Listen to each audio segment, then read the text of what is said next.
Okay, cool. That's working.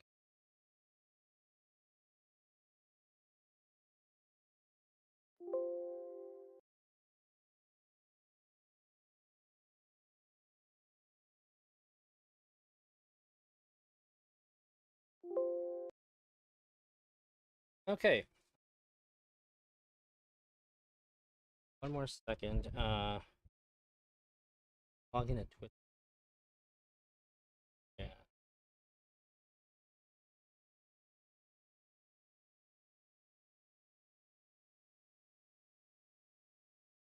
Okay.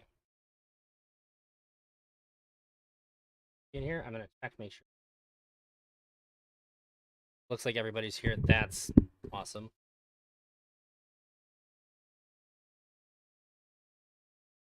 Or everybody got here on time. I didn't expect that.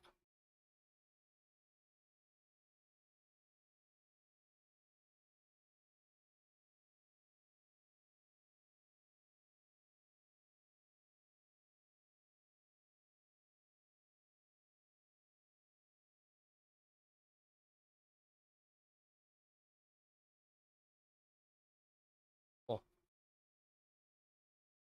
All right, I'm just gonna pull everything on time.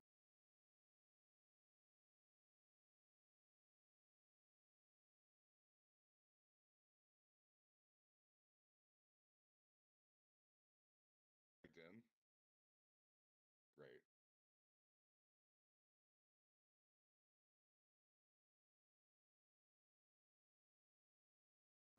Knew it. Hello. Hello. Makes you look really little. I know, but they can't see that. Only you guys can. What do you mean? Oh. I don't have my camera showing. In fact, I gotta. Okay. There we go.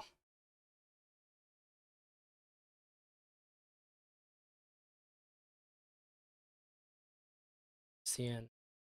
Oh, I see. You gonna get video from you, Chris? Oh yeah, just give me a sec. Okay, when you guys have video, you'll pop up. The way I have my OBS set up, it doesn't work very well. What's up with the 8-year-old Jazzy vibes? 8-year-old? Oh, I was gonna wear a dress shirt and I didn't have any dress shirts clean, so I was like, you know what, we're going cats. Because I'm fun.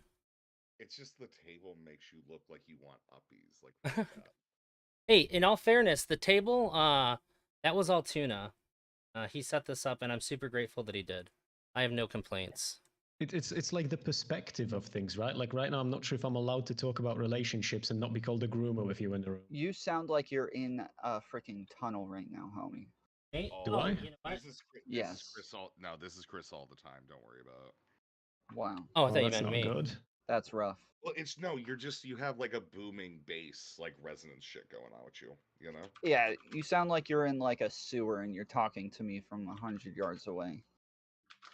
That doesn't sound good. Hold on. Let me open. Who's live right now? Whose stream can I open and see if I can hear myself? I'm live. Mine. I mean, I already. I'm live. I already Probably balanced everybody. you, and like I already probably have you on whatever compression. So like I don't. Should we be streaming this right now? I'm already What? streaming. I'm already live. Yeah, I was most of us gonna are already streaming. I was gonna Hello. talk for a little bit beforehand because nobody ever shows up on time. You guys were all here on time. It was insane. I had zero expectation of this. Room. What do You were the expect? one who was late, actually. Yeah, I was testing my sound stuff, and it turns out everything was working. I was just in the wrong scene. I was just trying to be really, really careful to make sure everything was good. And I was like, it's fine. They're not gonna be here on time anyway. Never. There's never been a panel where everybody showed up on time ever. Well, my OBS is frozen right now, so. You look good at least. Thank you. I mean, his picture's frozen, so that is a good look for him. That's actually it's a very stern look. So. What up, I guess. bitches? Hi, Stardust. How are Hi, you? Stardust. I like your table, Elderdrazi. Thank you. Yeah, it's kind of cute. Is that Eventually, like a Minecraft table or what? it's actually a real table that we just like changed the saturation on to make it look a little bit like this. I don't know. Tuna helped me with it. I like it. I'm not going to complain about a single thing you did. It's kind of cute. It's kind of cute. You know, I kind of like it. I like the look of it. I think it's super funny. Eventually, yeah, it's kind of like a prop. Eventually, people will be able to like pay to have like props put onto it. That's We have like cool. things set up like a little Rubik's cube and stuff that we have, and Very nice. all kinds of nonsense. But we haven't gotten that far with it. Okay, I'm jealous. I'm Be jealous. jealous of. I'm jealous of like how optimistic you are. Who? You. This is so cute and like so endearing. I'm jealous of that of you. Oh wow, I really appreciate Optimistic that, about Resi. what? Sorry. Optimistic about what? It's like this whole thing. About it's this like, stream? This is so cute. Like there's just like a nice spark that Drazi has that I know that I've felt before, and I have a jealousy that he gets to feel that right now. Ah, Well, that's very convenient since the panel is about jealousy. I know. Somebody on my chat wants to know if they can put a cock on the table. That won't be one of the things because that's TOS. I think about as edgy as it gets. You know, we'll just save it for when we have that stuff Wait, do available. people We get got to some fun choose, or stuff. Do people get to choose, like send you like little pictures and shit if they microwave in whatever? No, I have a whole bunch. We have a whole mess of stuff that can pop up on here. Oh my gosh, I have such a great idea. I have such a great idea. Okay, everybody in Elder Drazi's chat and in my chat and everybody else's chat as well. You need to start campaigning for one of the things that Elder Drazi puts on his table to be a framed picture of me. Okay? It's super conceited, super funny. But it would be so base. And it could be like a little shrine, right? And it could just like you could put like savior of the white race underneath it too. It would like okay, everybody start campaigning for it. Make it happen. Let's go, guys. Let's do this. I guess I'm Very not conceited though. I'm not opposed to that. If enough people yell at I me think- about it, I'll do it. I think that there's actually you really should have a picture frame where people can put whatever picture they want in the frame on the table. Maybe. I think you can do that live too. And it'd be Okay. I'll talk to Tune about it. So while we're waiting for everybody to get their cameras going and all that, I figured I'd go over. I have a couple you mean special just me. rules for this panel. They're not like really restrictive or anything. I want to go over them. Part of the way through, I'm gonna take a poll, and whoever people thinks has been like the most engaging or like the best behaved, they're gonna vote for their favorites. Let's be honest. That person gets to on demand at any point after that, one time, have everybody but somebody who isn't them muted to let that person speak uninterrupted.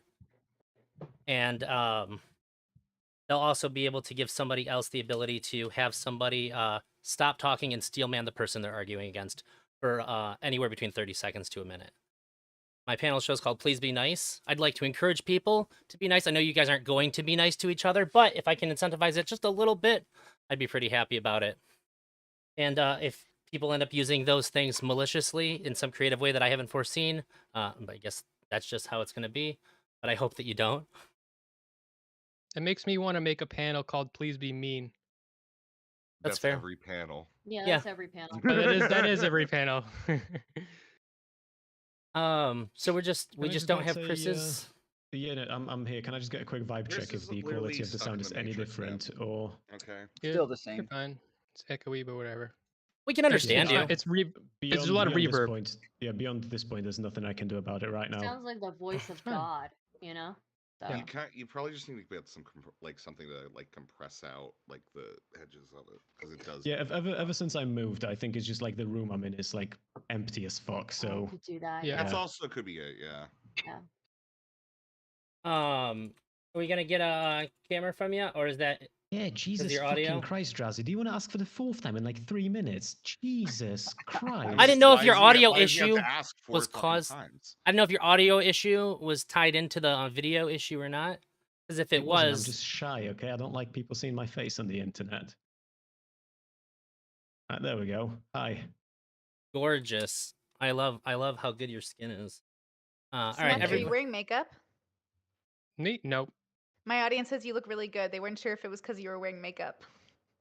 No, it's because I got all these different lights going on and stuff. And Ooh, nice. I'm also not wearing makeup. Elder Drazi, I've just done you a favor. I've sent you the picture that I think would be good for your table. So, you know, Noted. Yeah. I'll see what I can do. I wasn't gonna say Yeah. anything, Smith, but since Brittany did, your hair looks great. yeah, Thank I you. do like the hairstyle, Smith. Looks It good. only ever looks good for like a week and a half every 6 months because that's how often I cut it.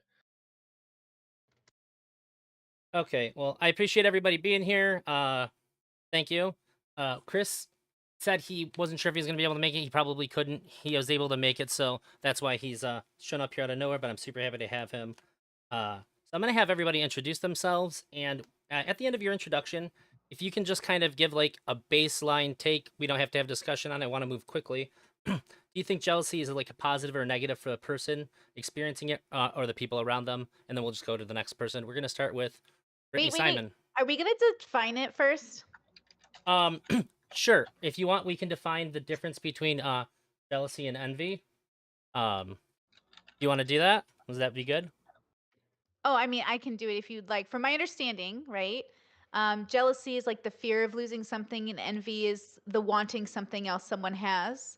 So when I think about jealousy, hi, I'm Brittany. When I think about jealousy, I think of a really natural occurrence in human life that occurs for a slew of reasons, so no judgment, but it's definitely something that we want to have a better relationship with. I think jealousy is a sign of some sort of like dysfunction. Could come from childhood trauma, could come from a misunderstanding and miscommunication, but it's not something that makes you a bad person. Usually, though, if you kind of wallow in it, it can make you do things that you would be shocked you would do. So I do recommend having a more healthy relationship with it than a negative one, because sometimes that fear of like, I'm going to lose something can cause us to do things that just isn't healthy. You know what I mean? But jealousy itself is a very normal emotion. So I think that's the part that I want to make sure is really clear. Okay. Thank you, Brittany. We're gonna go next to Reservoir. Hey, Reservoir all platforms. Jealousy is a good emotion. I think that it's just generally a good emotion that a lot of times can go a little hog wild, as most emotions tend to do. So, I think that as long as you're not going ahead and obsessing over an ex and her new boyfriend while you grind an axe, covered in oils in the dark of the night for hours upon hours, then like yeah, that's probably bad jealousy. Because I do think that just to say that like reducing it to just envy being a displaced part of jealousy, I don't think really works that well. I think that that is like hand in hand. I think that jealousy turns bad when it turns into resentment, and I think resentment is a form of jealousy. And I think that we should avoid resentment, but a healthy jealousy allows us to go ahead and give a care about the bonds that we have with other individuals, and ultimately enforces our empathy and our desire to continue to have those individuals in our lives. Hey, thank you very much, Reservoir. Stardust.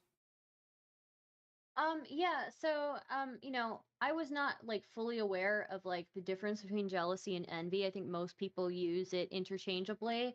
Um, but I will say, like, for a while, I'm not somebody who gets jealous very easily. And for a while, I was also very uncomfortable with ever being jealous or envious. And this is probably when I was younger, but I don't know. I guess I'm not like a very naturally like jealous person, but when I do feel it, it's definitely one of the most like one of the emotions that I just don't like, and I would rather walk away from a situation than have I guess like have jealousy like in that situation. But I think overall, like, yeah, it's normal. It's a normal emotion. um uh as long as you know how to deal with it and know how to like work through it. And obviously, like, I'm not the best example of that, but at the same time, I don't really get jealous very often, so yeah. Thank you, Stardust. Chris. Mhm. Yep. Hi, I'm Chris. I go by Chris Speaks Everywhere. Chris is spelled Krys. I think generally speaking, jealousy can come from two places. One of them's insecurity. The other's just being like your regular human emotion. You want less of that first one. You want that second one kept under control. The stronger and healthier you build yourself up as an individual, the less insecure you're going to be on average. So if you do feel jealousy quite a lot in your everyday life, you should probably try and think about why that is. And yeah, that's it. Thank you very much, Chris. Smith. Get on me. I think that jealousy is one of the most trigger, like you're very likely to have a hair trigger with jealousy. It's very irrational, but it is there to protect you. So it's a fear that we have to protect ourselves, but it's usually dangerous, and we can like lose sight of what we can lose sight of reality. Like I've been talking about cheating a lot, and people just are unable to have a nuanced conversation about cheating because I see it as something complicated. That could be a lot of different things. Everybody's like, it's you're an evil person if you cheat. You deserve horrible things to happen to you. Your partner needs to go around to all your future partners and warn them if that you're a cheater. And I'm just like, no, like it's complicated. You're not seeing things realistically, and I think that's what jealousy is. Thank you, Smith. Tomfoolery. It's nice to Yeah, stream with you again. Please introduce Yeah. yourself and let us know. yeah. So I'm Tomfoolery, mostly stream on YouTube, but I have streams on a bunch of other platforms sometimes as well. I agree with Brittany's distinction between envy and jealousy. I think that jealousy is an insecurity almost always, and I think insecurities are pretty natural. I don't think that there's necessarily anything wrong with them, but I think any sort of insecurity that you have is it can either be good or bad just based on what it is that you do with it. The feeling or the emotion in and of itself, let me rephrase that. The feeling or emotion in and of itself is never good or bad, but what you do with it is what matters. And if you're incapable of controlling your jealousy or reacting to it in a positive way, then it's going to be a bad thing and something that you need to work on. But I think that we both encourage people to be jealous, and we like socially want people to be jealous to exist within monogamous relationships, while also I think we stigmatize men more than anybody else probably for being jealous, because it comes along with like possessiveness and things like that. So yeah. Okay. Thank you, everybody. I'm gonna bring up the first topic, and I just kind of want to explain why this is the topic and why I've asked you guys to do a panel on this. I don't really understand strong jealousy. I see it all the time. It seems like people have like a reaction that's like akin to like a near fatal car crash or like a nuclear bomb going off. I get like a bee sting. If I feel jealous, I can talk about it and then let it go, and then it's fine. But it seems like nobody I know engages with it like that, and it's really weird to me.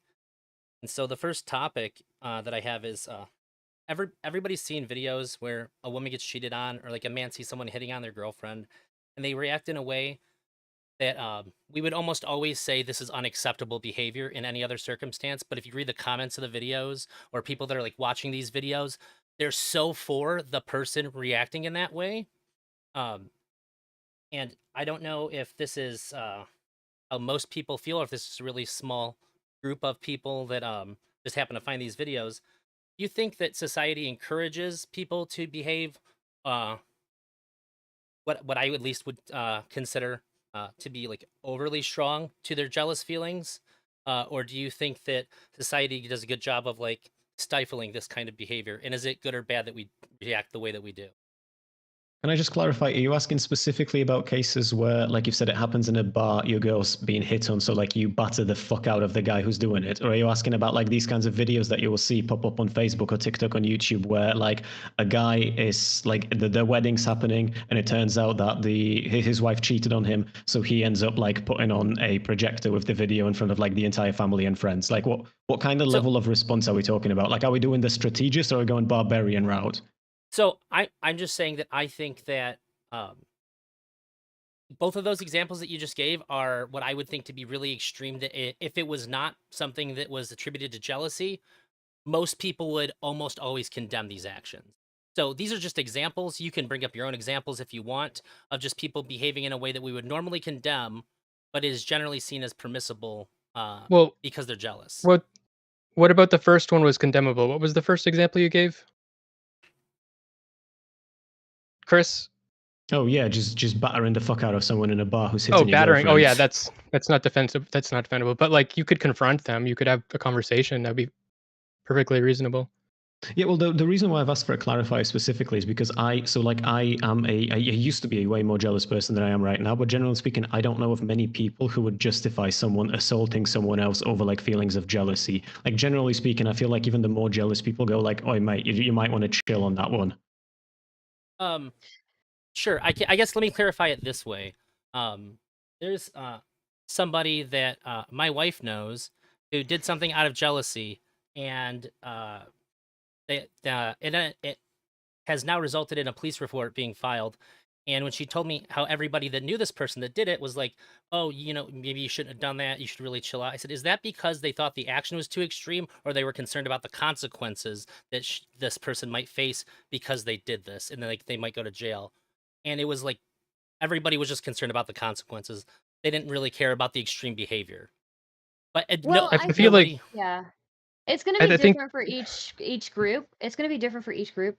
But what I would say is that in general, when people have this like empathy for people who experience like infidelity online and they act crazy, generally it's more empathy than it is like them endorsing the action. I think at least in I don't know from what I've seen, I think most people would say like it's probably not a good idea to hit somebody, but we understand why it happened.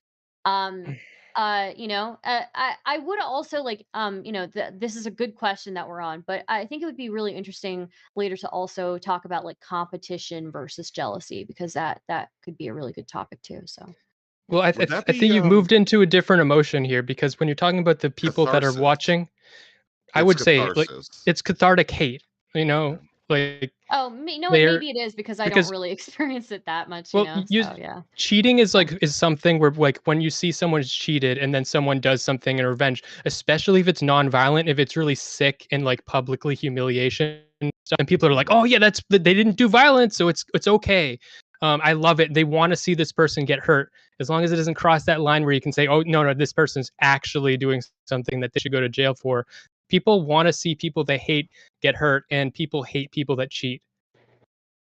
Yeah, I will say that obviously, like, I don't think it's okay for anybody to get physical with anybody under any circumstance unless it's like self defense. But, like, for sure, when we see somebody do something like super savage that isn't violent, and isn't like a direct like breaking of law or something, generally, like, yeah, it feels good to see somebody kind of get what they deserve, I guess. So, But they What don't would yeah. deserve it. well, what would the not breaking of law type be? Because like I'm trying to think of one that's bad. Like Okay, just I have some holler at examples somebody or because what? I've been posting about this exact thing. Okay, so like Chris had the example of like the wedding where like he has the video of her and then he puts it on the projector in front of their like whole family. And another example is this guy finds out his girlfriend's cheating while they're on a Can we like stop? Can we stop at the wedding one? What do you mean? I have no idea what that Yeah, okay, what is the video they're of? Yeah, they're what is at the? the they're Can we? yeah, We it's have to. probably that Yeah. one's probably fake. That one's probably What fake, is but it? The it's one still where like there's the groom, he people puts still on like a video of her cheating or something like that? yeah, Exactly yeah, like that. Yeah. Okay, instead of where the does vows this like like they're does that play into jealousy or does that play into resentment? Because I think that goes beyond jealousy. That's Whatever that resentment. is, it's That's like absolutely wanting. You know canine what? I behavior. think Okay. It is, but I actually do think Resi has a very good point here, because you don't really get to the point, or I don't think an average person gets to the point of like doing something that savage unless they have determined that it's not even jealousy at this point. This relationship is over, and I resent this person for ruining my fucking life, right? yeah, it's So the destruction of yeah, well, bonds, like within yeah, society. When we look at people that yeah, are going ahead and causing this, you know, infrastructural harm to like individuals in society, we're going to say, "Oh, this person now deserves that." I don't think yeah, it's so much to deal with jealousy; it's catharsis. It's like people yeah, that and get it's like off seeing Ukraine well, blow the people like fuck to out of see Russians karma, and shit. right? Like I know but you that's the say that it viewer. that I know, yeah, Yeah, I know that I you're know. saying that like I know that you're saying like, oh, they don't deserve it, and but like to the average person viewing something like that, it feels like karma, it feels like comeuppance, Right. right? Why do they not Um deserve it? Just because like I'm very much I on the don't side of the fence here, where I think that they do deserve it, like 100%. Dude, I if think you've for me shattered it someone's depends on the belief in situation, humanity but yeah. to like through cheating on them, then like yeah, someone showing that video of cheating, like I understand how it like ventures into revenge porn category, and in general, like I understand that aspect of it, the problematic side, but like at the same time, like look. if you cheat, you're like a genuine piece of shit. I mean, there might be reasons for why you did it. I'm not denying that. And like whatever nuance is I was going to present, get into it something might so much more explain it. interesting. Yeah, but it doesn't excuse We're going to be any stuck of here. it. Yeah, no, No, 'cause it we're- doesn't Hold excuse on, it. 'cause- agree. hold on, we I can't do get agree into something because- more interesting when you guys are acting like there's no justification for somebody like holding their ground. We're talking about people being territorial in these areas. If I have a friend or somebody who knows me and my girlfriend, they know that is my girlfriend, and they try to encroach on my girlfriend in some way, try to kiss her, try to like hold her hand, something like that, I'm gonna punch that motherfucker in the face. I don't give a fuck, and I'll do it again. Like I'll do it over and over. If these people are gonna keep fucking with me, hell yes, I'm gonna go punch them. Hey, I don't know where you guys are getting this from. Like no, like no punishments for people doing really fucked up shit over and over. But you're not. No, You're I'm not gonna the go punch punisher. those freaking people. If you were, I am the punisher. president, that's where they got it wrong. That's where they got it if wrong. you were the that's why they president of kissed the my United girlfriend. It's because they States, didn't think I was the punisher, right? That's why they kissed my girlfriend. but I don't. Yeah, but like Wait, they the kiss only your person, girlfriend? the only person that I that's think the should respect example. you as the punisher is you. I don't respect you as the punisher. You're not Yeah. my punisher. Okay, stop. Wait, Okay, Tom. so Go if I- after a if Here's the Red- thing. Did I'm they sorry. force themselves on your girlfriend? Yeah. I'm sorry. If somebody forces themselves on Yeah. another individual, totally cool to punch them. That's All right. I defense. hate to You're say it. defending Like, yeah, it's somebody. defending. Yeah. Rezi, But what I will say in response okay, to what after Chris Star, was I'd saying, really like to hear Brittany. She's sorry. making a lot of faces. Go ahead, Star, finish up. I gotta see what all these faces are about. Oh, okay. Well, I was just gonna say, like, these are two different situations. Like what Tom is talking about, seems completely reasonable, and also what Chris is talking about also seems reasonable because, fuck, I forgot what I was gonna say about Chris's thing. But it was important. It's just that but I was now I right don't remember. and based. Yeah, Well, it's no, okay. it It's wasn't the that. It usual was- response. No, it wasn't that. It wasn't that. It was yeah, I don't remember. Forget it. Move on. So. We can come back to you, Brittany. What are all these strong reactions you're having? Well, I think my chat and I both are a little confused on what's going on now. We escalated, right? Like when I think of jealousy, I think about maybe let's just start off with like a couple who's like, hey, hanging out with your girlfriend's a little like much. And then I don't know, we're escalating to violence, right? Like jealousy can start off with just someone spending more time with somebody else other than you, right? How does that make you feel? Is that okay? Should you put boundaries down? Should you say, I want you to spend less time with other people? What if your partner's spending more time with their sibling? Is that okay? Are you going to be possessive over their time?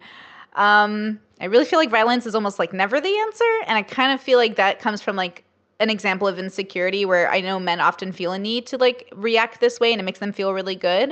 And I think that's fine that it makes you feel good. But I think like, I don't understand the escalation need. Because like this is just normal. This will happen in life. People will flirt with your girlfriend. Your girlfriend's hot, right? So that's just how life's gonna go.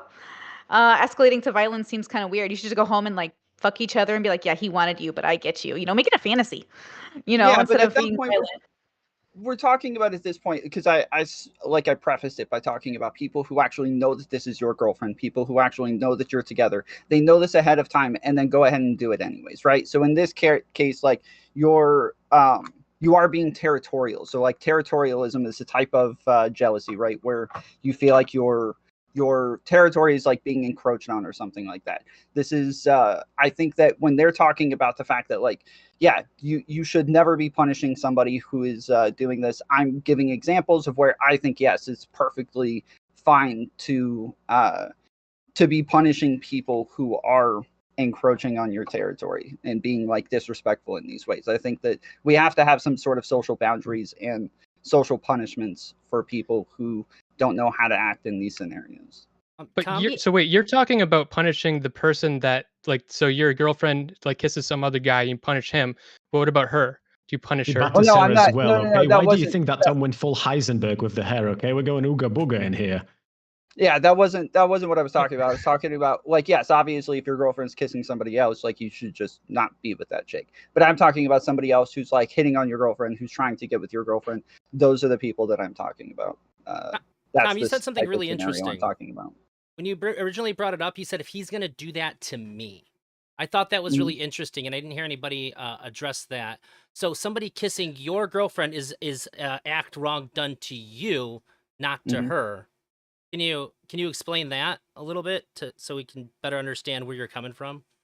Yeah, obviously there's a pragmatic view to this. Like obviously you're going to be affected by somebody else encroaching on your relationship, right? Somebody else trying to split you and your girlfriend up. Obviously, you're going to be affected by that, right? So I like one of the examples I gave is like somebody that you know, somebody that's your friend that is actually coming over and hitting on your girlfriend, trying to like put his arm around her, trying to kiss her, like those sorts of things, right? Not saying that she's kissing him back or anything, but that he's making moves on her. This is the example that I gave. Yes, obviously, I think in these scenarios he's doing something to you and her, and that yeah, these are like things that generally should have some sort of. So she's cool with you if she doesn't kiss back, right? Yeah, of course. Like, yeah, Okay, she's cool. saying like, yeah, I didn't want Yeah, him so to this do dude's this. like and doing he's- like a light sexual like assault, and like you kind of interject yourself in the situation. So that's Yeah, different than Like jealousy, though, because pushing-ish. so Yeah. if he's stopping like someone from doing a sexual assault, I'm not even saying then stopping. Yeah, but like some I'm dude That's saying- coming up protective. on his like I'm ex-girlfriend, not even right? saying That's stop. resentment, right? If it's like Mhm. you the girl's with a new person, right? And then some dude comes up that's like a previous. If your like, girlfriend's with internet another guy, relation. that's freaking weird for you to go like try to get revenge over the fact that she's with somebody else and you're just Yeah. upset about it. Yeah, that's but that's resentment. That's where jealousy goes bad. Like, so like that's like I think a defining line where I think you're having this different one where you're kind of it's I guess like you have like a level of possessiveness where you're trying to go ahead and assert dominion over the things that you have, and like to have those as like what it is that is around you and whatnot. I don't think you're really like speaking to people that don't necessarily have that possessiveness to begin with. Some people are like just open to that. I guess that's like I think that a lot of people are a lot more okay with that than they would think. Well, Well, look, it I think only it's makes about sense as- respect. Go ahead, Smith. Go ahead. It only makes sense as jealousy if you think that you're going to lose your girlfriend because of this action. Not even. No, again, an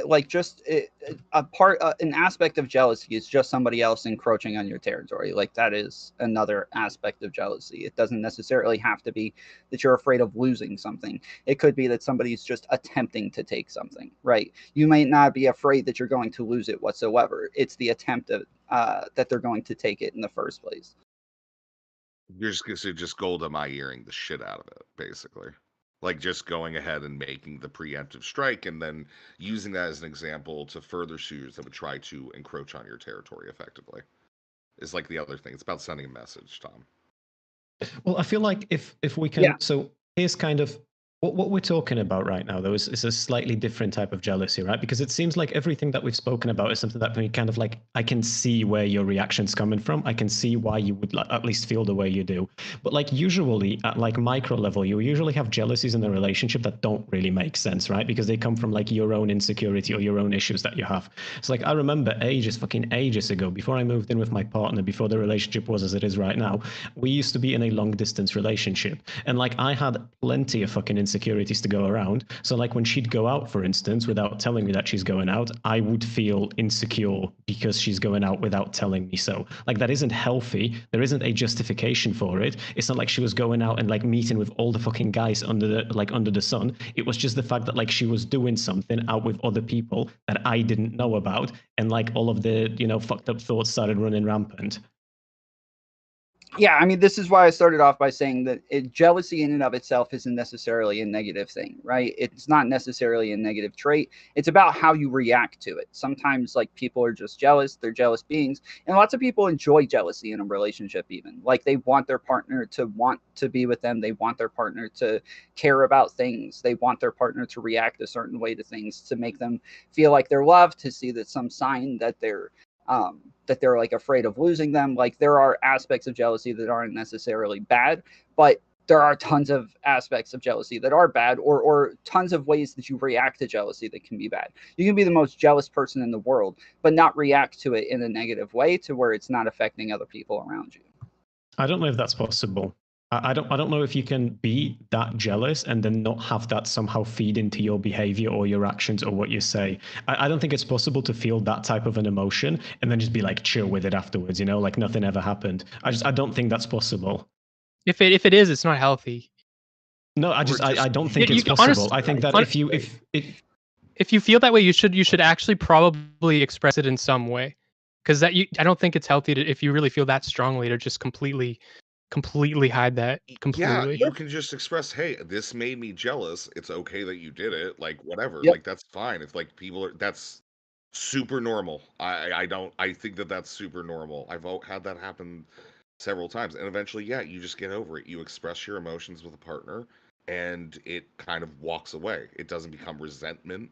Now, if that partner's like going ahead and hanging out with somebody all the time and getting more and more involved with them, then yeah, like eventually you're going to get that like negative stress jealousy, but that's ultimately like the breakdown of communications, right? And that's Mhm. like any negative emotion that's going to have a negative impact, because emotions are always going to have impact on everything we do. We are inherently emotional beings. So when it comes to this, yeah, you just talk it out, and yeah, that's kind of what having a partner's for, is talking about like these minor negative emotions, I think. And Yeah, that's and what if I'm the asking people here to do, is to separate the emotion from the reaction to the emotion.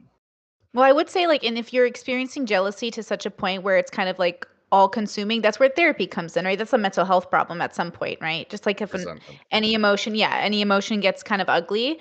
But I will say, like, I'm surprised we went again so fast into like the violence conversation. Like, what would you guys do if your partner was spending more time with other people? How would you talk about your desire to see them more? How would you even bring it up to them? Because that's what I think actually is happening in most people's lives, is that people are going out with their friends, they're not communicating, they're wondering where they're at, and they're maybe not even jealous so much as like, hey, I want more of your time, but like, can we balance it out? And then that leads to jealousy if it's not answered. Like, there's just so much common jealousy in people's relationships before we get to the possible punching. Well, again, I only brought up the punching part just to say that they were making like blanket statements to say Yeah. some things are never okay, and I'm trying to give examples to where like there are extremes to where I think Yeah, some of you these made things a good could be point. It's not You okay. did make a I good Not point. okay. Yeah. the way that we're talking. Yeah, wanna- I'm no, pretty but if we can- anti-violence, but If we can sit on that, like there is, it's not like I don't think anyone in here doesn't understand why Tom's mind or somebody else's mind might have gone here, right? Like this is like a Sure. classic thing that happens in a relationship. A It's in dude gets movies all the jealous. time. Yeah. I mean, movies is one thing, right? But like I've got examples of this from like my real life friendship groups. A dude gets jealous. He starts like festering up these feelings in his fucking head. He has no way to talk to his partner that he knows how to do in a way that doesn't make him feel emasculated, and then he just comes out and starts swinging. Yeah, it's That's kind not of really monkey what we're brain talking though, right? about. Like But We're lowest common talking about denominator. like, yeah, we're more so talking about justified ways of reacting, not ways that you can empathize with. Like you can keep saying, well, I understand why somebody would feel that way. That's great. We're talking about whether or not the reaction is actually justified. But I mean, Brittany keeps trying to like pull it back. I only brought that aspect up just to say that we're kind of making blanket statements that I don't think actually apply as blanketly as they're being said. But if we can actually like get to parts where we're escalating this a little bit more slowly to kind of have conversations about separation of the emotion and how we react to it and what healthy ways are to react to these things, I think that I that think would it be a was better it you, conversation. Tom? Who said it? Oh, go ahead, Stardust. Sorry, yeah, to be fair to Elder Drazi though, Elder Drazi was bringing up situations where people act out of their jealousy, and people were saying that, oh, this person, like they were justifying it, right? And the only reason they were like against it was because of legal reasons. But so that is kind of like what the aim of it is, right? Like yeah, there's like healthy jealousy and where you don't act on it, and you keep your shit together, and you don't act like a lunatic. But there are times where and this goes into what Rezi was saying. I think Rezi made a very good point. At a certain point, it's not jealousy anymore. This person, you can't be jealous now. It's just resentment, right? This person like fuck things up for you. Um, so I don't know. I think obviously like these things like being jealous when your girlfriend goes out at night and doesn't tell you, like that's a normal thing. That those are things that most couples are going to deal with at some point. But yeah, there is something to be asked about, like whether society kind of like reinforces and justifies uh mass like lunatic actions because of jealousy, right? So Yeah, I think some people, I don't know who said it earlier, but that some people mistake, and I would call it dysfunctional. Again, dysfunction meaning not working in a healthy way, functional meaning working in a healthy way. That's my definition. But I feel like it is dysfunctional to use jealous passion as a plus in a relationship. Like, I love it when you're jealous and like you're possessive and like yeah, it's hot in bed. And I love it in a It vampire doesn't novel. necessarily have to be possessive, though, does it? Everyone. Like, you can be jealous and be afraid of losing your partner. It could be that they want you to be afraid of losing them, or that they think that you're not afraid of losing them and that they could just go off and be with somebody else and you wouldn't care and you would just move on to somebody else. There are aspects of jealousy that I think are perfectly healthy within a relationship. So Well, like, yeah. that thing that you just said, Brittany, the possessiveness and like wanting your partner to be jealous, that's actually a topic that is on my list. Feel free to say what you were about to say, but I also want to move us back after that to my overall question, which was, do you think society encourages some of the worst behaviors that people exhibit in response to their jealousy, or are we doing our appropriate responsibility to let people know, like, hey, that's not a good enough reason to do this? I'm gonna be honest with you. We do. Go ahead, Smith. I think. Sorry. I think I think we do encourage it, because I don't even think what Tom is talking about is jealousy. I think it's just a simulacrum of jealousy, because if it's at the point where you actually are not insecure about losing your partner, you just are being territorial, and you just need to like punish people for trying to get with her, even though you don't feel like you could ever lose her because of that. It's not actually jealousy. That's just like hate or something, or like it's some like abstract justification for violence that's not connected to an insecurity. Yeah, again, from what I understand and all the research that I did on this, being territorial of like your own possessions is an aspect of jealousy. Not necessarily that you're afraid of losing it, but that you're being defensive because you don't want to lose that thing. And so it's still an aspect of jealousy. You're saying, I don't think this thing is bad, so I don't want to call it jealousy. And that's kind of my point, is that I don't think jealousy is necessarily bad. Okay, depending on the culture you come from, because I don't know who society is, right? Like, I was raised in a culture that does not encourage jealousy or envy. Like, they're religious people, right? Like, that's not part of humility. So you don't want to be jealous or envious. And it kind of helped my siblings and I. Like, we compete pretty well with other people. We never want what other people have. We're pretty good at just doing it. I actually have gotten feedback from my partners that they're upset that I'm not jealous, because they're like, in the beginning stages of a relationship, just want to make sure that I'm really into them. So I just, I really I just really smother them with love every day to make sure they know. Well, he knows, it's one person, but I don't know what the tool of jealousy is except an insecurity, which is fine. But to me, insecurities need to be tackled. So there's no healthy insecurity. There's only a normal insecurity, because emotions are normal. But for me, insecurity would make me less efficient as a person. So I would work on tackling those things. So Tom, I just want clarification. Are you saying that the insecurity of jealousy is healthy because it's normal, or because it's something like, where's the healthy part? It's healthy because it's actually beneficial to society. So like things that are like monogamous relationships are beneficial to society. I don't think if people aren't jealous that they're necessarily going to be in monogamous relationships as often. So I do think society encourages people to be jealous. And I think society encourages people to be within monogamous relationships, be defensive of those relationships, be territorial over those relationships. And that, like, yes, society kind of encourages people to be jealous in these ways. For sure. Yeah, I think society definitely encourages it, and I'm not sure that it's benefited them based off of the statistics of feeling lonely and divorce rates, and I'm not sure we're doing too well with it. But again, in my religious bubble, you don't become jealous, you become faithful. You become honorable. You have dignity in the relationship. So if you have a normal emotion like jealousy, you just talk about it, renegotiate boundaries, and then move for something that's more healthy. But I don't want relationships to stay together because they're jealous or insecure. I feel like you just mentioned an aspect of jealousy that is perfectly healthy and normal.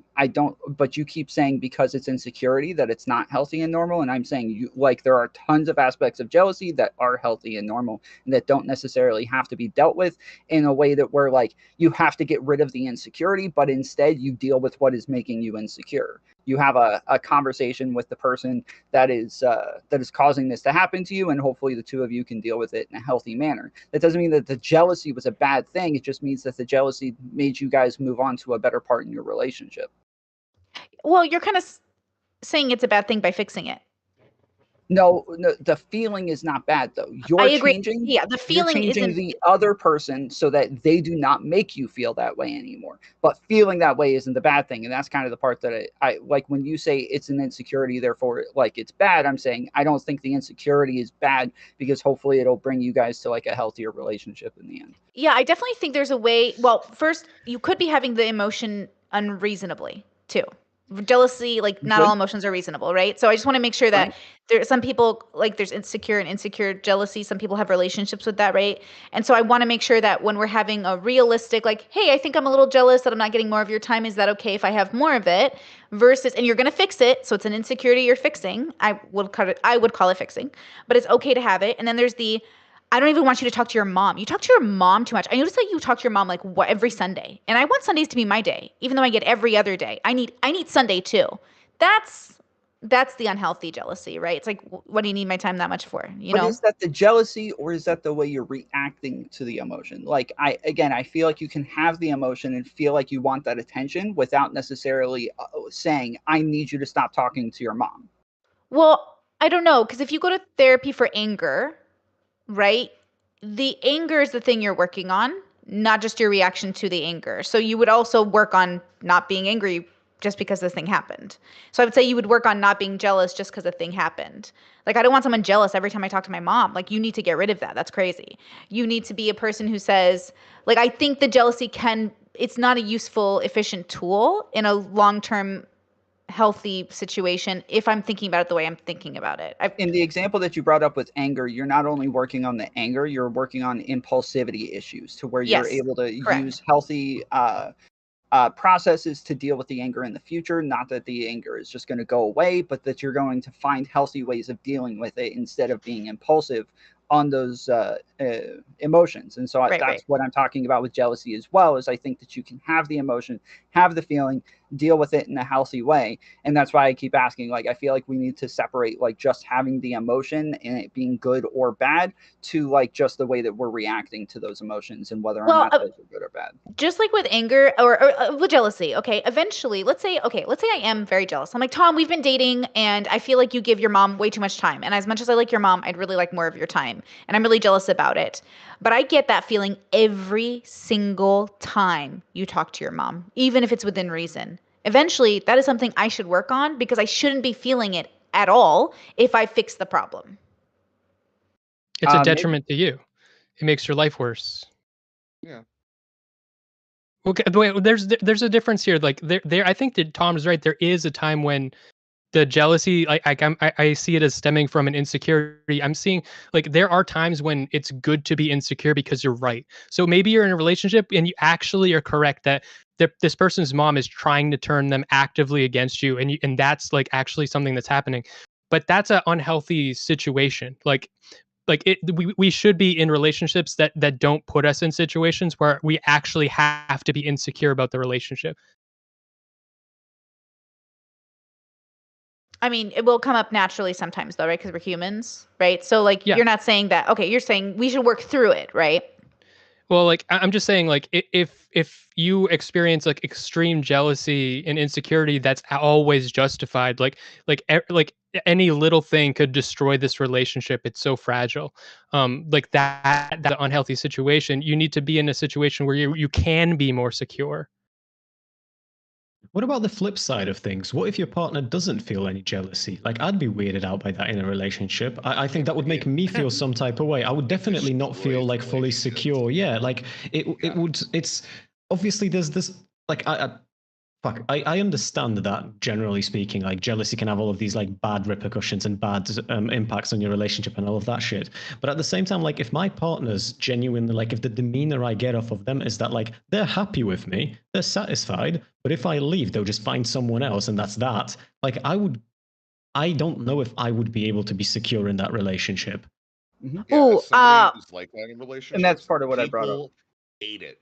People absolutely hate it. Because I'm just like, yeah, like I love you for the person that you are, and at some point that might not work out. I'm not a possessive person whatsoever. So yeah, I just don't. Mhm. Yeah, it's terrible for relationships. I'll It's be a honest. It's a good question. Again, I'm also somebody who's not very jealous. Even like before, like Beckett and I started dating, or not dating, before Beckett and I were public about us dating. You know, there was like a panel where I saw like some girl was like flirting with him, and I wasn't really threatened by it or jealous of it. I thought it was funny more than anything else, because I could tell that he was uncomfortable with it. But yeah, like for the most part, I'm not a jealous person. The only time I think I could like I think it would depend on how they're interacting with him, I guess, and how he's What if interacting he was back. into it? What if he was If he into it was and like was like pushing the boundaries? Would that make you jealous, and would you dislike that? that would make me jealous, but that would if he were into it, that would make me like think about whether the relationship is right, because I'm the type of person that will walk away if I feel like it's to the point where he's like enjoying it and he's pushing the boundaries. He's not really invested in me anyways, right? I will say though, like while I don't have like like that kind of jealousy problem, I'm a very competitive person. So, I compete with everybody around me, and it's probably not healthy. I have in the past competed with him a little bit as well. So, but yeah, I don't know.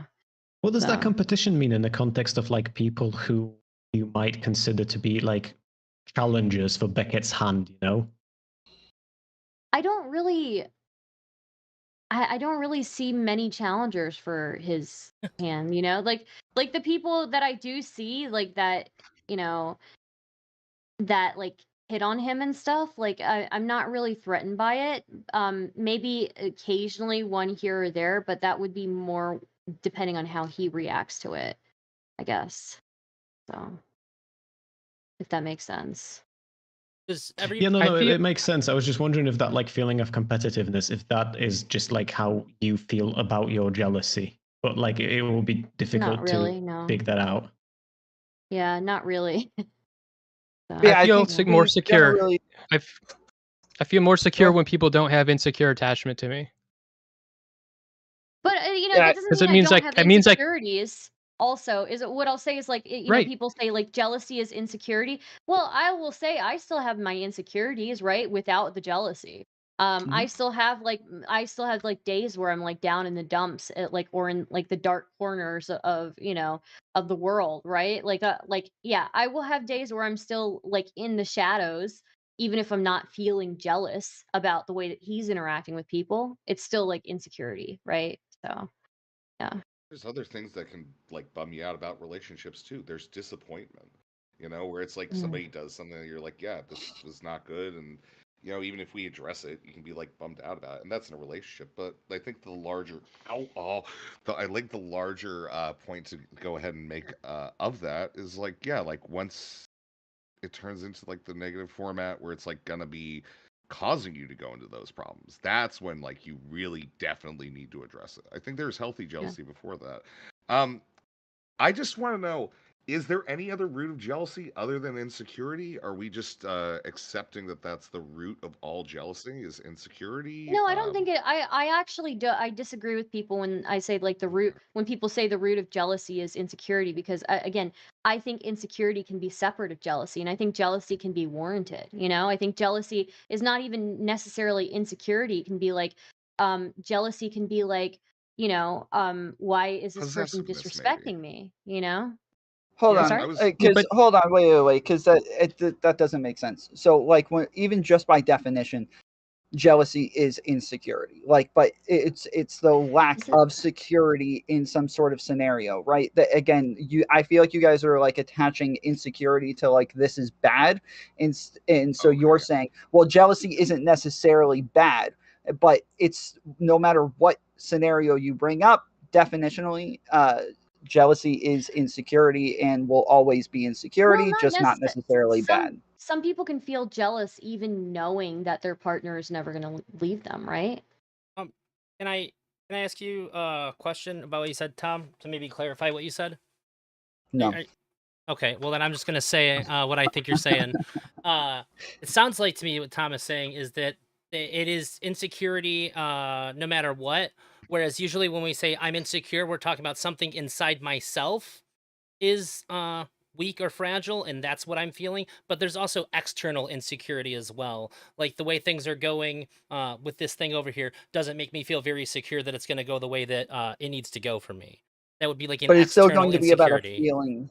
I feel like it's still going to come back to a feeling that's inside of you that will always be internal, right? Sure, but like the cause is not inside. Like the cause is like seeing the events not going in the way that like it needs to go for you. Sure, It's you can hard be to know the overly difference. insecure. It sounds like you're saying there are types of insecurities that are rational and there are types of insecurities that are irrational. Sure. Is that what you mean? Yeah, okay. Then yeah, of course. I obviously agree with that. And I like even when you brought up the example or the question of like, society pushing these things again, I think that like people in monogamous relationships are going to have some sort of jealousy to want to stay in those sorts of relationships. And I think that lots of times, especially because of the ideas with feminism that men are overly possessive, that men showing any sort of possessiveness lots of times can be overly shamed and overly critiqued. And I think that men, especially showing some sort of emotion or feelings, lots of times can be stigmatized and overly stigmatized. And so men are afraid of talking about being jealous and are afraid of talking about how they feel within these relationships a lot. And even though they are definitely being encouraged to feel that way as well. And so, yeah, I think that there's like a weird dynamic where we do have to find some sort of even medium that is healthy, that is going to be productive within your relationship. And that's going to actually bring you guys to like a better place that you're both happy. That's Yeah, I feel Right. like You there's you I'm just let gonna let everyone everybody talk before me. interrupt. I'm not gonna fight. But go No, for I it. know you do, but Smeth you're and making the Brittany, panel and more then we're gonna healthy go to by the doing next it. But okay, Sorry. subtopic here. so I feel like with that Tom is actually right. Like I wasn't with you until now, but like yeah, I think we're like men are sort of told to have ultimate trust for like women, and any lack of trust is like bad. But there are like the insecurity, like the main one that a lot of people can just think of top of their head with jealousy is like, well, what if she has sex with a guy who's better in bed? What if that like ruins the relationship? And you don't really know. It's hard to know for sure if it would ruin the relationship or not. You would have to really have a lot of like understanding and communication with your partner to be able to know like for sure like how secure should I be in this relationship. And if you don't just trust her that, oh no, she, no matter what, she'll definitely always love me, even if everybody's better at sex, like maybe you're right to be insecure, but you need to like develop that trust somehow. I don't know if this is a cultural thing, and I'm sorry for butting in, but like I don't think I've ever been told that like I have to be infinitely trustworthy of women. No, I'm saying that implicit, like that's not explicitly like said. that I'm is saying explicitly I'm not. saying like if you express a lack of trust, that like a lack of security in a woman, like if you think that her having sex with another guy could ruin the relationship, it's like you're doing a disservice to women. Oh, that would never happen, but it could happen. I will And say you're like invading her autonomy as well, just by expressing that she does something that makes you feel insecure. yeah, this is interesting. I want to say go off what Tom said earlier, kind of, where I feel like very possessive of my partner. I don't feel very jealous of him, but I also show hit to him and other people. I don't care what other people do. Other people can try to make a pass, don't care. Other people just don't even register as interesting to me. I don't notice them. And I think he probably feels similarly, where we already got married. Like we chose each other. Everyone else can go kick rocks. But I want him to be reassured that I do love him every day and it grows in that love and all that stuff, because we're humans and we get insecure about, hey, I'm just checking, like I have borderline. Hello, I'm like going to be fear of abandonment for a while. Like, I'm working on it, but it might be there forever. So even within the relationship, as secure as we are, we all have our own personal traumas we bring into relationships, that even though we are 1000% sure, we might even need the verbal confirmation. So that meme of a girl who's like 12 years into the marriage and she's like, do you love me? That's going to be me till I'm 90. And he has to play the role of just saying, yes, I love you. And I'm like, cool. Even though I know that, I'm wearing a ring. I know. Like, we know there's that physical, verbal reassurance that like is very, very great to experience without needing to go to the real place of insecurity. It's almost like a performative insecurity, right? Because like how much more secure can you be in a relationship at some point, right? So it's almost like a performative insecurity that I think is really human and important. It's like a feeling of like, just reassure me, right? Just reassure me. Also, we're people. Like, we need to have our needs met. And sometimes we show love in ways like from making someone dinner to kissing them on the forehead to watching anime. Like, you're signaling to your partner, I care about you. And I want the possessiveness to be shown in the relationship, but not because of other people. Like, other people will never come in between this relationship because I didn't marry other people. Like, I've even had friends I've had to tell, like, I know you sleep with married people. If you even ask me, even hint that you would be interested while I'm married, I will never talk to you again. Because like it's so offensive to me, this idea, but to other people it's normal. They don't care, right? But it's not about other people. So I just want to say it that way. Maybe it's like because I want to show my partner I love them. I want to feel possessive. I want to pin him down and be like, you're mine, right? None of that has to Yeah. do with other people, but it is something I do express. Would you think that what you're seeking though, right? Because you've already said you think insecurity is bad. So you're seeking security, right, as the response to insecurity. And that ultimately is like how you're saying like I'm placing this whole thing off of I care about 90, which is like I think a fair thing. Like that's I have grandparents that are that old. Like I know that like when one of them goes, the other one goes. That's like the kind of pair bonding that we have. Um, so it's just like, so you just abstract jealousy away by just kind of like just immediately approaching it, like over and over again, effectively. Because I think like how we deal with jealousy, like, is probably the best thing that we can all talk about. Because I think that would be cool. Because I think that we're arguing about emotions, and I think that's pretty sick. And I think that all emotions are valid, and we're all going to have our own experiences with that. So I think us responding to what jealousy is something I actually want to know. Tom, domestic You violence. hate that? Brittany, like love and bringing you in. Um, I respond to jealousy with literally nothing. I don't feel possessiveness towards people, and I don't want that. I am a very singular person. I have my cats, and that's kind of what I do. I'm a Raven man. So Resi, that's a really good point. I think we can get yeah, into that really well with my next question. But also, I gotta ask you, what's the cat's name that you brought up there? that's Emilio. Okay, So Emilio. yeah, sorry. I Yeah, really, I Emilio's a really good enjoyed you whipping your oh, cat up into dude. the camera like that. Yeah. It was really fun. Yeah, Um, he's baby, and so like he does it, and because he gets mad. If you watched earlier, Loker, the little orange one, came up and got like head pats, so Emilio starts stalking because he gets jealous. Which also was like a totally separate thing. I don't think humans are the only beings that experience jealousy, and I think it's actually healthy when my cats are jealous of one another when I'm paying attention to them. For them to like go ahead and state even their like little imposition and kind of like integrate within. So I think there's maybe an out human like argument that we can have too. well, I think it's nothing's only more healthy crazier than when if animals you do. it's only healthy That's if you're saying that if they didn't do that, you wouldn't give them equal attention, which Well, I okay, think I could here's be the thing capable of, though. I but don't it's they're not. cats, right? And my thing with cats is like you give them their space, they will come to you when they do, right? So them Mhm. doing that is actually necessary for me to go ahead and forge that relationship with them. At least in the way that I raise cats. And I don't know, I've had like a Yeah. lot of good cats, so I can Yeah, listen for Loker. I'm a dog person. I'm not so familiar with cats. Yeah. Okay. The next question is when somebody makes a person so I guess well I'll just say you, the universal you. If somebody makes you jealous, is it their responsibility to resolve that feeling in you, or is it your responsibility to resolve that feeling in yourself? Um I think it's. Oh, sorry. and I just want to say I started the poll on YouTube, but they're not very the first one. People aren't super responsive to it.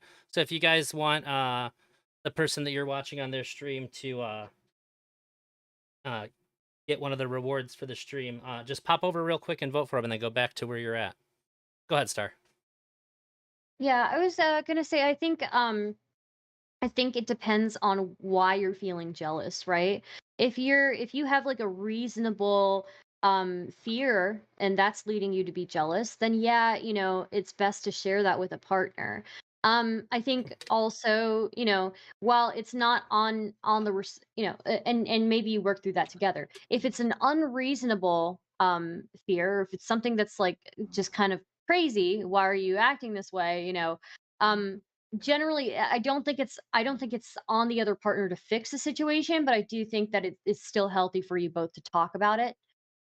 So And just so that they're aware of it, you know. So yeah, but I don't know. I think they can fix it. I think this is a type of compromise we do all the time, and it's kind of sick, honestly. But like, it's really hard to find equilibrium here. Like, there are people that could be happy without being monogamous, but they're in a monogamous relationship because their partner is monogamous, and it's like your partner's just like, look, I know that I can trust you to like sleep with other people, but I just literally go insane. I literally cannot handle it. Like, I start seeing shit that's not happening, and like we cannot be dating. It won't work for me. And I know it's kind of sick to make that compromise, but we do. But that wouldn't really be a jealousy thing per se, right? That just sounds like your values are like somewhat incompatible. No. If one of your partners willing to like or wanting to have sex with more people and the other one can't handle that. Yeah, I'm saying they can't handle it because they think that it'll ruin their relationship. They think that they become jealous of the other people. They don't think that Yeah, but they that can would have sound a like relationship. incompatible values, right? Unless you wanna stake a claim that like all of monogamy is rooted in insecurity, then like it's a values thing. It is. It is. A values thing or rooted in insecurity?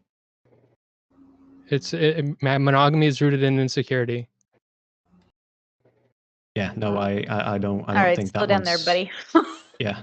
I mean, don't know about that one. to some extent, relationships yeah. is a form of dealing with insecurity for a lot of people. You know, relationships offer security in other individuals. So yeah, that's a lot of I think a lot of why people get into relationships and why people value them. So yeah, I think like, yeah, relationships are born out of insecurity as a response to it instead of like, you know, anything else. Does anyone ever do anything Oh, because they're happy? wow. Damn, am I the only person that just does shit because it makes me happy? Yeah, I absolutely. No, do. I I'm just can't saying that- relate Getting rid of to- insecurities can make you happy. Sometimes some things are a dichotomy where like being alone is gonna make you sad and being with somebody is going to make you happy. Like, Or you what can if both do it make me for both happy? So it's reasons. just like you're choosing one happiness over another happiness. It's also That's just possible, I but don't I think humans like actually look for companionship. They look Yeah, you're for right. Generally somebody else speaking, to for accept sure. them. So Yeah. Yeah, but but like I wouldn't say that looking for companionship is rooted in insecurity, right? Like I don't like the idea of like saying, but some people do that. Like, yeah, I can think of a handful of people who go to the gym because they're insecure in what they look like, but that doesn't mean that everyone who goes to the gym is insecure. That is just not how a lot of people make their day-to-day decisions. Just real quick, you guys. Tom, We're- you won the vote. It was remarkably on the buzzer. I can only have 4 options. I was gonna have to make another poll, and like 4 people voted for you as I clicked. It was crazy. So you get to Let's pick go. if you want to give somebody 1 minute of uninterrupted talking time, or if you want to be able to make somebody steelman another person's position, and then whatever one you don't pick, you get to give to another person. And you can just claim that by raising your hand, and I'll call on you right away, and you can use it. I can use it whenever or right now. You can use it whenever you want. So you get to pick between letting somebody speak for 1 minute uninterrupted. You can't pick yourself. Or you can make somebody steelman the person that they're arguing with's position for 30 seconds to a minute uninterrupted. Okay. And you can hold on to that. Which one do you want for yourself? Bro, you have to choose. So I What the pick fuck? I one need to for open up a myself and notepad. one for somebody else. What's Wait, that? so why is it Can you hard to choose somebody what- else? Because I'm no, encouraging hold- cooperation. I'm a little confused. So you're Can you saying choose I what they pick argue one for about? myself. Hold on. No. I pick one for myself and one for somebody else. That's Yep. what you just said. Which one? Okay, yes. So I would have to steelman somebody else then. No, you can make somebody steelman the person they're arguing with. I'm so lost. All right, wait. If Smith and All right, Rezi are wait, wait, arguing- here's the Tom. problem. I'll explain it. Okay, so Okay. basically, let's say that 2 people are arguing. You can force one of them to try to argue the other side of it, or you can give one. You cannot receive these benefits. You are now the moderator of the panel, Tom. All right. You But should he be just comfortable with said, this. which one Yeah, I do know. you pick for yourself? Think of this as a consumable in a video game. Oh, okay. One so of you're just- them you don't ma- mean pick What? for myself. You just mean pick one of those two. I'll you take the get- 1 minute. Okay, so you get to make somebody, you get to mute everybody but the person who's speaking who isn't you once during the stream, and then you get to pick somebody else to have like the steelman a person consumable. Who do you want to Okay. give that to? Do I do it now or Yeah, you pick the person you want to have that now, and then they get to use that. Like you get to use your let them speak for a minute consumable. Okay, I think Drazi was second in your poll, right? So I'll pick Drazi for the 1 minute thing. No. Jesus Christ. I'm not I'm trying to so make this lost, dude. confusing. It is You can't confusing. pick Drazi. You can't pick Drazi. No, sorry, Drazi- did I say Drazi? I meant Rezi. Okay, Rezi. Rezi, So you the two of can. you Okay. are your You names get- are too similar. Sorry. Okay, Rezi, you know how Okay. you used to use it. Tom, at any point, raise your hand, and you can have everybody muted except for a person who isn't you at any point during this stream. You can do this once, okay? Okay. Rezi, do you understand how yours Mr. works? Yeah, I got a Rune Mary idea. I'm gonna do it, and we're not gonna do it right, but we're gonna try, and it's gonna be great, and I'm gonna be really happy for all of us. Okay, this is sort of somebody suggested I do the cage match thing, and Mhm. that's so adversarial. I figured I would do a nice version of it. I don't think like adversarial relationships are not necessarily nice to begin with, though. I think there's like value in having adversarial relationships to begin with. Again, like jealousy that is going to push us with another person. Like if I have one person that like I'm constantly going smooth. ahead and having like a little bit of a fight with and everything, I am jealous if they do a little better than me, but that's going to be something that pushes me. I think that's outside relationship jealousy that's like kind of based in shit, and I think that more people should engage in it. Isn't that just competitiveness? There's still jealousy that comes from competitiveness. Even if like, is there a jealousy of like seeing somebody that was like, if you're a boxer, you see old Muhammad Ali like, videos, like you can have jealousy that he has that capacity to do those things, right? Because he has skills you don't possess. Isn't that envy That's though? envy. Is Yeah. that envy? Yeah. So that's Jealousy the is thing, like- losing something, envy's wanting something, more or less. Yeah, that's like Rezi. don't know. I totally get what you're saying though, because to Yeah. me, until this panel, they were the same thing. So- Yeah, well, because I think it's like even then it's like, well then, well how is it not jealousy if like you see like, all right, say you do well at something and then you're no longer the top dog, you're then jealous of the top dog, right? So there is something to be lost even in these like, again, like non-sexual romantic relationships, whatever, right? I don't know, I'm trying to find a place out of this. I think there's still a jealousy. You can have a jealousy there, right? Envy can make you jealous, Rezi. I don't think that's how that would work. I want to say You no. lost something, right? Sure, but I don't know if you can feel jealousy towards losing a number one spot in something. That would be like, I feel like jealousy is very much rooted in like the interpersonal dynamics that you have with people. That's why we have different words for this, With right? That's these- why we describe like the sports part of it as competitiveness. No, we just have These different things are- words these for it things because aren't the researchers real. made way These too are- many fucking words. We made these things up. Like they're like you can describe a situation where you make it into the same thing. Like you could say that I'm jealous that I have lost something I didn't even have. Like in your internal world, that's could be how you could be experiencing it. So like it's really just the context, and we're using the words in different contexts, but we're really talking about weird little hard to define things. That just sounds like scuffed language. I Like, mean, I'm it's jealous hard. of It's hard to. losing It's hard to something I've define. never had. Yeah, that's how you could actually be like let's say that you define yourself as a good boxer, and when you see Tyson fight, you feel like you've lost something by seeing someone who's such a great fighter. I feel like I get where you're coming from. it just sounds like envy with extra steps. Loss of No, hope. what I'm saying is like emotions aren't like actually very easily definable and delineatable. That like we have these words for different contexts, but it's actually hard to define an emotion.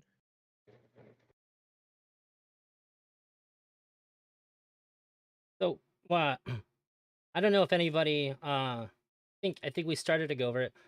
If somebody makes you feel jealous, should it be up to them to make you not feel jealous, or is that all on you?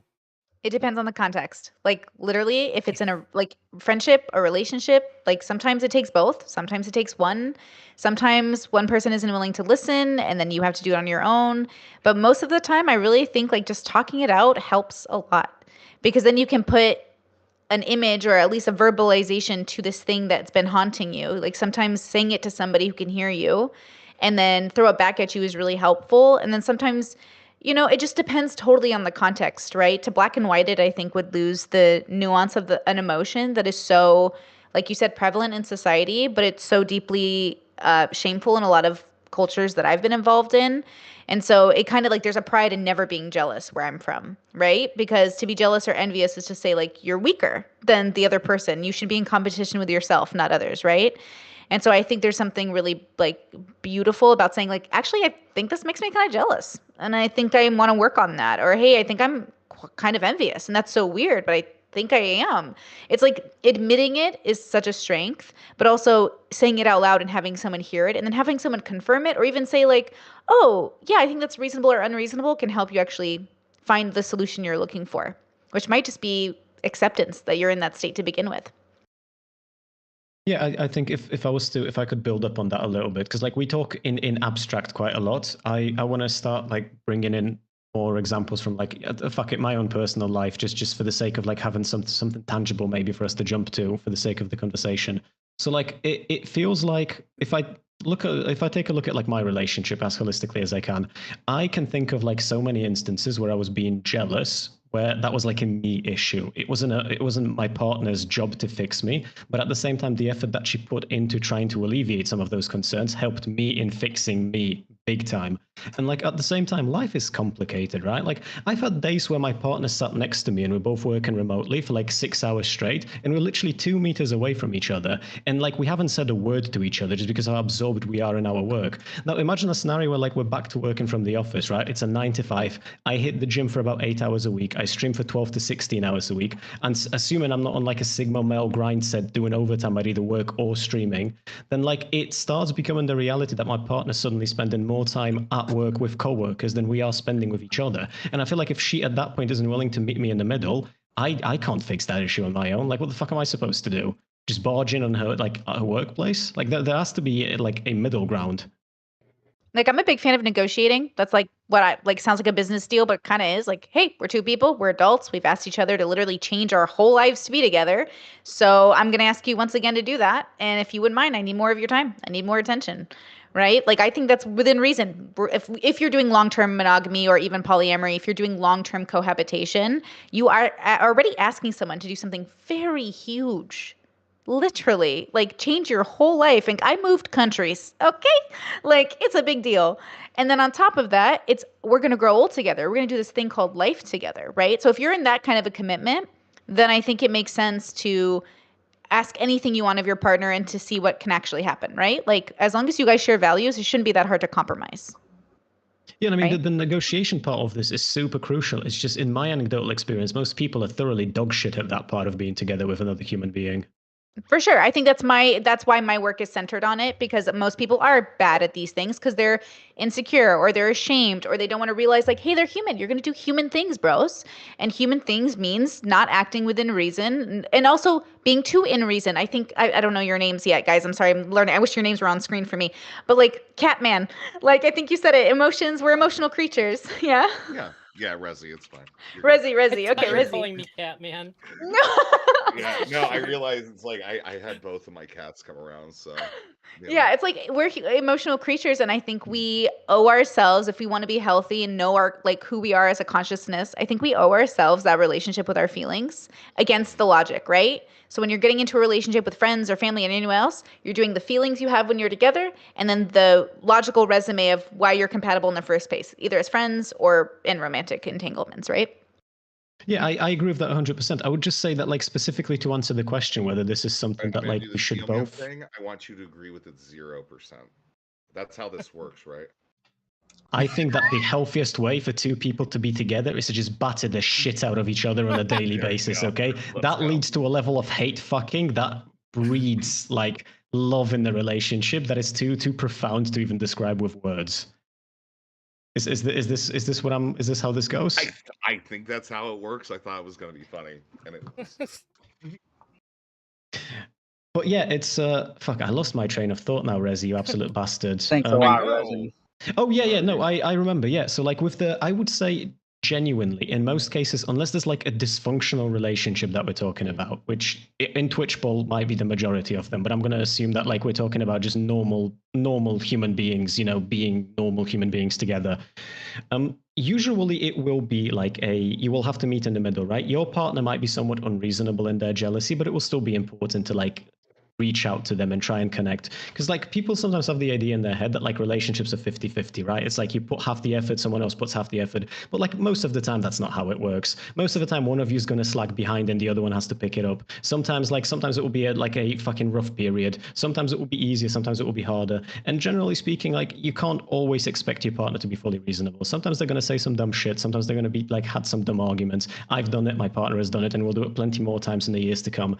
And like you have to meet the person, like at least try to meet them in the middle, right? Like you can't always expect their jealousy to be reasonable. You can't just tell them to go fuck themselves because like however they're feeling you think isn't appropriate. Yeah, I think Brene Brown says it all the time, how there is this assumption we can give 50-50. And look, I'm a very I talk a big game. I think I put out that energy that I expect that in my relationships. But honestly, like him and I wake up every day and we both have I have chronic health issues and we're neurodivergent. And I'll be like, how many spoons we got today, bro? What can we do today? Like what has to get done? What's the responsibilities we have as adults and like, people who pay rent? And then what are the things that we hope to get done today? Like maybe hobbies, maybe D&D. What are we doing? I work 7 days a week. So what are we doing? I stream 5 days a week. It's like we have to wake up every day and ask ourselves, like, what can I do today? And I think that gives us both an opportunity to have a safe space of saying like, okay, I'm going to do the requirements of like what needs to get done, the dishes and the chores and the cat has to get fed. But all that other stuff I want to do, I'll do it tomorrow, right? Because it's not a part of the like mandatory list. I think giving your partner a safe space to have like sort of, I don't want to call it an outburst. I think that's the wrong word, but sort of like I'll say, okay, we use safe words because I really like those, but I'll be like, Yellow, I need to vent about my job and I need to get it out now so I don't do it on stream. And so I'll like run around the living room and vent about my job and talk shit. go ahead, And then I'm Tom. like, Jesus Stardust fucking looks like Christ. she's not He was paying using his attention, thing. So oh, yeah, he's in his Stardust thing. looks Go. like she's not paying attention, so she needs to talk for 1 minute now. Oh, damn. Go ahead, Is it Stardust. me? Oh, okay, yeah. What's up? So I think that I think that the jealousy conversation, to be honest, it's kind of like gone in circles a couple of times. I don't know. I guess like from a psychology perspective, the jealousy and envy thing is different, but for me, it's always been the same. And I almost wonder, maybe it would be a good topic if we like later on in this panel visited whether like envy is a healthy thing. That might be something interesting. But I think that the feelings can be valid and they can still be like irrational, right?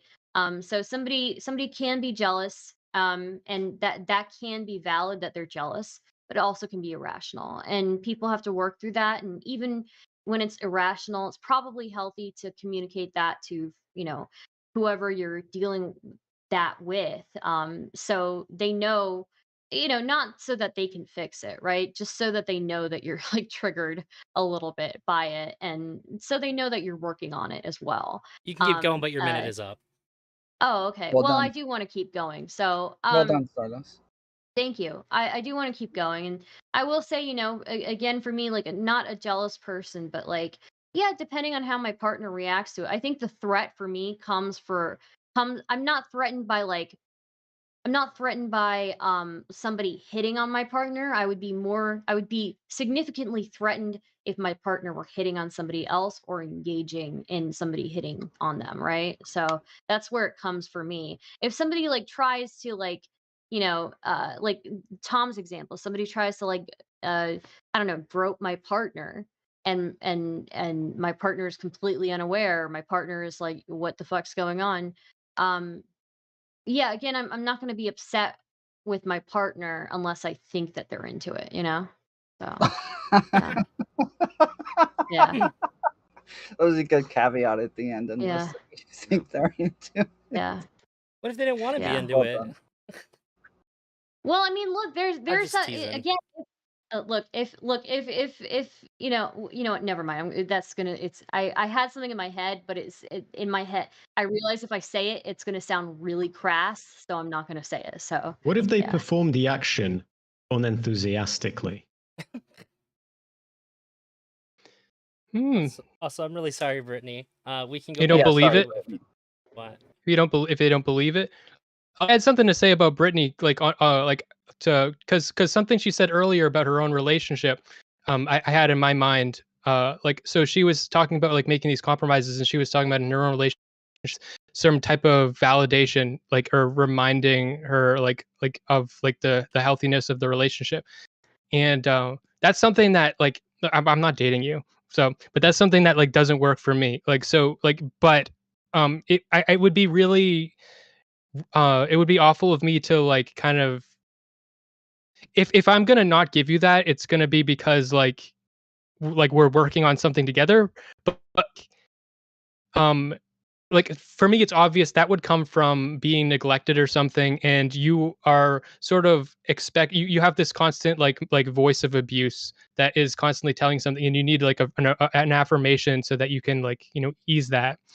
And it's not like it's like there's no good and bad emotions. Like people are the way they are because of their experience. It's not like you can debate away someone's emotions and their feelings. And sometimes you have to make these compromises. If you love someone, you want to be with them, and you have to, this is like what I need. This is what you need. Can I don't just know. say- I think There are Can I just say absolutely good real and bad quick, emotions. real Yeah, quick. I've rationalized myself out of emotions You before. guys, when Tom called on me to speak for a minute, and Tom was like, "Oh, really good job, Stardust." I just want to say, I didn't do Whoa. anything. I literally I wa- just No, repeated no, no, no. everything I that was I not being said sarcastic. earlier in this conversation. I was not Everything being that I said sarcastic. in that 1 minute, everything I said in that 1 minute was everything that I said like 10 minutes Oh, ago. so you're saying you didn't actually do a good job? Okay, I got you. No, I'm just saying. So Okay. Congratulations, Tom, on I- immediately finding a way to maliciously use my my kindness consumables in the panel. Sorry. It's hard to even be mad because I'm actually impressed that you were so quickly able to utilize it maliciously. I was even waiting for Brittany to pause too, because I thought she paused, and so that's when I raised my hand, and I didn't mean she kept going. That was my It fault. felt malicious to me because I felt so bad to interrupt her. She was saying interesting things. She was talking with her hand. She was clearly into what she was saying. I was like, "Fuck." Okay. I was happy to wait until she was done. I'm my You raised your apologies. hand and she was still going. Yeah, I my should bad. have derailed the panel with that 1 minute instead of repeating everything. That would have been better, I think. It would have but been awesome. Mhm. yeah. I Like- expected Yeah. you to talk about something totally different than what we were Yeah. talking about. Sorry, I just Um, my default autopilot just like brings up everything I've already said and spits it back out. So yeah. But yeah, All I right, had the Stardust. If we get into the conversation. point, if we Hold get on, into yeah, the point yeah. where we kind of Steelman forward the- Rezzy's position now. I don't What's know my what Rezzy's position is. I think I all don't of us know. on this panel agree. If I'm going to be real, I think Yeah. for the most part, everybody on this panel agrees. So we're just kind of talking in circles. We need to create some contention here. We need to create like, some. yeah, that's Yeah. why I've been Gonna trying to draw like the Move on to the steelmanning next of my question. the steel manning of my position, which would be an opposite, is what if you don't feel possessiveness in a relationship? That's what jealousy. I think if we're going to talk about positive insecurity, like possessiveness might be a root for Well, that. that's where Well, you that's can where be how it is possessive and named not that, jealous, but- right? You can be possessive on. and not have jealousy. I don't. So I don't know if I you don't can think- be possessive and not have jealousy. Yeah, I don't I think just- you can. I was No, I just think about to say you this. can. So hold on, I hold on. know Let me get. my man is my man, and I don't have to worry about it, right? Well, Like, let I'm me- possessive over my Like, cat, oh girl. my. It's Because- ownership. It's so mine. I I just take had this care of it. I'm responsible conversation for it. Yeah. with There's a Angela like Knight a healthy recently, bit where- of ownership in a relationship now. I think so. Yeah, Yeah, I mean, you're sharing a life together, right? It's fair that you both are like have some ownership over each other. You negotiate this ownership with each other, right? So If you want to. Yeah. Like, that's the thing, right? Everyone has a different relationship model. So I don't want to assume anyone's going to do it the same way we're all going to do it. But yeah, in my relationship, that is what we negotiated. It's what we clearly wanted. Like, we didn't just choose monogamy because it was the default, right? I did like poly and open for 10 plus years. We chose it because it made sense for the two people that we were, and it was the most efficient for our relationship, right? And so again, like when you're choosing these models, you're saying what works for me. That kind of build a bare relationship that I think we could all have if we wanted. Yeah, like you don't have to stay poly for your whole life. You can switch to monogamy. You can have every relationship you have with every human interaction is a relationship in one way, shape, or form. All right. If we're going to examine it like through that lens, yes, like there's like the relationship between partners, but we have relationships with each other. I have a relationship with Smith. He makes videos that I enjoy. I have relationships with everybody, like here, aside from Brittany, because I've known most of you for a while. All right. So there's still like we can talk about jealousy in these relationships, even. It's I like it's called him just a that water brain possessiveness. retard. That's our You relationship. did, yeah. Well, Yeah. you said that my mother was diseased, and then that made me a water brain retard, and that's fine. Sorry, And it was dude. a good one. I No, thought I it was understand. funny, You're good. but yeah, Yeah, sorry. it's well, I get angry. All right, I will never. I feed my emotion, but like I'm a singular, so like I just kind of feed my emotion through doing things. If it makes you feel Yeah. better, I've called many people that, so Oh, you I know, know. it's I fine. figured it Yeah. out. So My father, I talked to him about it, and he's like, "So you're mad at somebody because she called you a pinhead?" And I'm like, "You son of a bitch!" And like, I literally lost my mind because I'm just like, "Yeah, I'm not that mad about this anymore. It was just that." And I'm yeah. like, "All right, well, that's fine. I'll live with it." I Damn. also need. Yeah. Be right back. So the next question Well, that you know, I I'm gonna have call is fucking tomfoolery a melon head. So sorry. Tom has a damn. great head though. He does have a really good head Yeah. for it, but you're Eh, still a melon head. He's Okay. he's about to cook up some crystal meth. That's what it looks like. As somebody who is like had bad haircuts and shaved their head down, fuck you for having such a perfect fucking dome for that. I'm actually impressed. It's twice now people have brought up something that I didn't necessarily want to say, both about hair too, but they gave me an opening. So Are you wearing a tie-dye shirt? No, it's just cat. But the lighting's weird. I got to get my lighting a little bit better. It's hard in the open space. I'm working on it. The next like subtopic here is how do you guys deal with jealousy? And I'm just gonna go ahead and say, like, if we want to talk about envy with this, you can too. Just delineate, because we keep bumping into that, and then like remarkably, you guys are like backing off and trying to stay on subject. You guys are the best panelists like in the entire world. I swear to God, it's insane to me. Except for Tom, who weaponized my my gift of kindness. But it was still really, that was in good it was fun, brilliant. okay? It was That brilliant. good. It was to keep Stardust from falling asleep. So I was trying to help. It was I not actually did malicious in any way. appreciate that. Thank you, Tom. I do appreciate welcome. that. Yeah. I actually respect The I reason respect this the hell panel out is of so that. good is because Brittany's doing the thing where she lets other people talk, and the opposite of what I'm doing right now, and then they're all following her lead by being polite. Here, I'll go then. I'll answer that question. Thank Because you, as Brittany. somebody who I'm actually super uncomfortable with jealousy when my partners express it to me, because again, what they're really expressing is a fear of losing me when I'm the most loyal. So I'm like, what's the problem? Like, why are we insinuating I'm going to leave? Why would I do this? And I think what happens is because if you date more of a free spirit, and though I'm a little bit of a free spirit, I would say. I would call myself one, maybe a little bit. I do like to come home, and I like to be home. I like to primarily be home. But sometimes I can understand why people might be jealous towards me if they feel like, okay, well, you're a YouTuber. Some people might want you more than the average person, maybe. Or maybe you give all these people attention. Look at these panelists who get your whole night, 7 whole hours. I've been streaming. You know, it's like you give your attention to other people. I could understand that, but it also does trigger something in my insecurity, and then it becomes like a revolving door of like, wait, are you doubting it? Because I'm fine. Why are we doubting it? And so for some people, jealousy can be passion and like a reassurance that somebody like loves you and wants you. And for me, it triggers all my like abandonment problems. So for me, I'm like, I don't like it. It does not make me feel more secure. It makes me feel more insecure, which is kind of why I like possession, because like possessiveness in a healthy way in my mind is more like a performative romantic display of consensual, you're mine, not like toxic, but like possessive, like in a nice consensual way of like, I want to explain to my partner, like, they're mine, I love them, you know, everything to, you know, signal loyalty and signal consistency.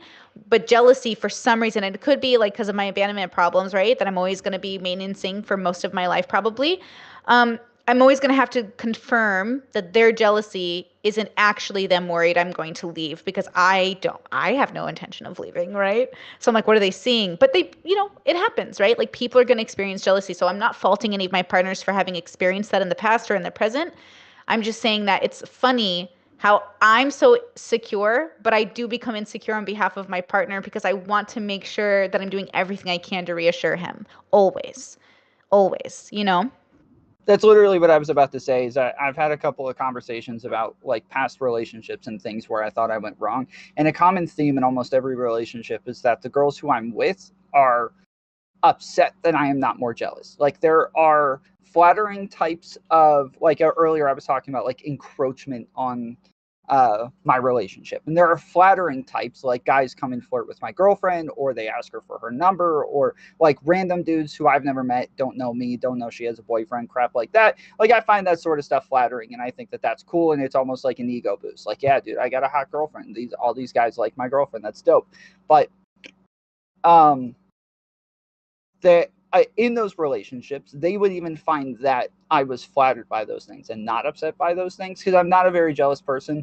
And there were even times where like, you know, they would come like upset saying like a guy was flirting with me and I liked it and I feel bad, and they're like crying, and I'm like, you know, I don't care. Like, guys, people flirt with people. Like I it's not a big deal to me. But they were upset, not just that they flirted with somebody else, but that I'm not upset about it and that I don't feel so defensive over this relationship, that they're afraid that like I just don't care about the relationship, that I'm not afraid of losing them, even though I feel like I'm doing the other things, like getting them flowers, telling them that I love them, you know, trying to do all of those other things that like, I guess, positive reinforcement instead of some sort of like defensive reinforcement. I feel like this is something that I have to work on going forward into relationships, is to actually act more defensive in these ways and actually show them that I do care and that I am afraid of losing them in ways, and maybe act as though I am jealous even though I'm not. No, that's called trauma bonding. Well, no, not It's called- always, right? So, Because look, no. because look, you could do it it could be trauma bonding, 100%.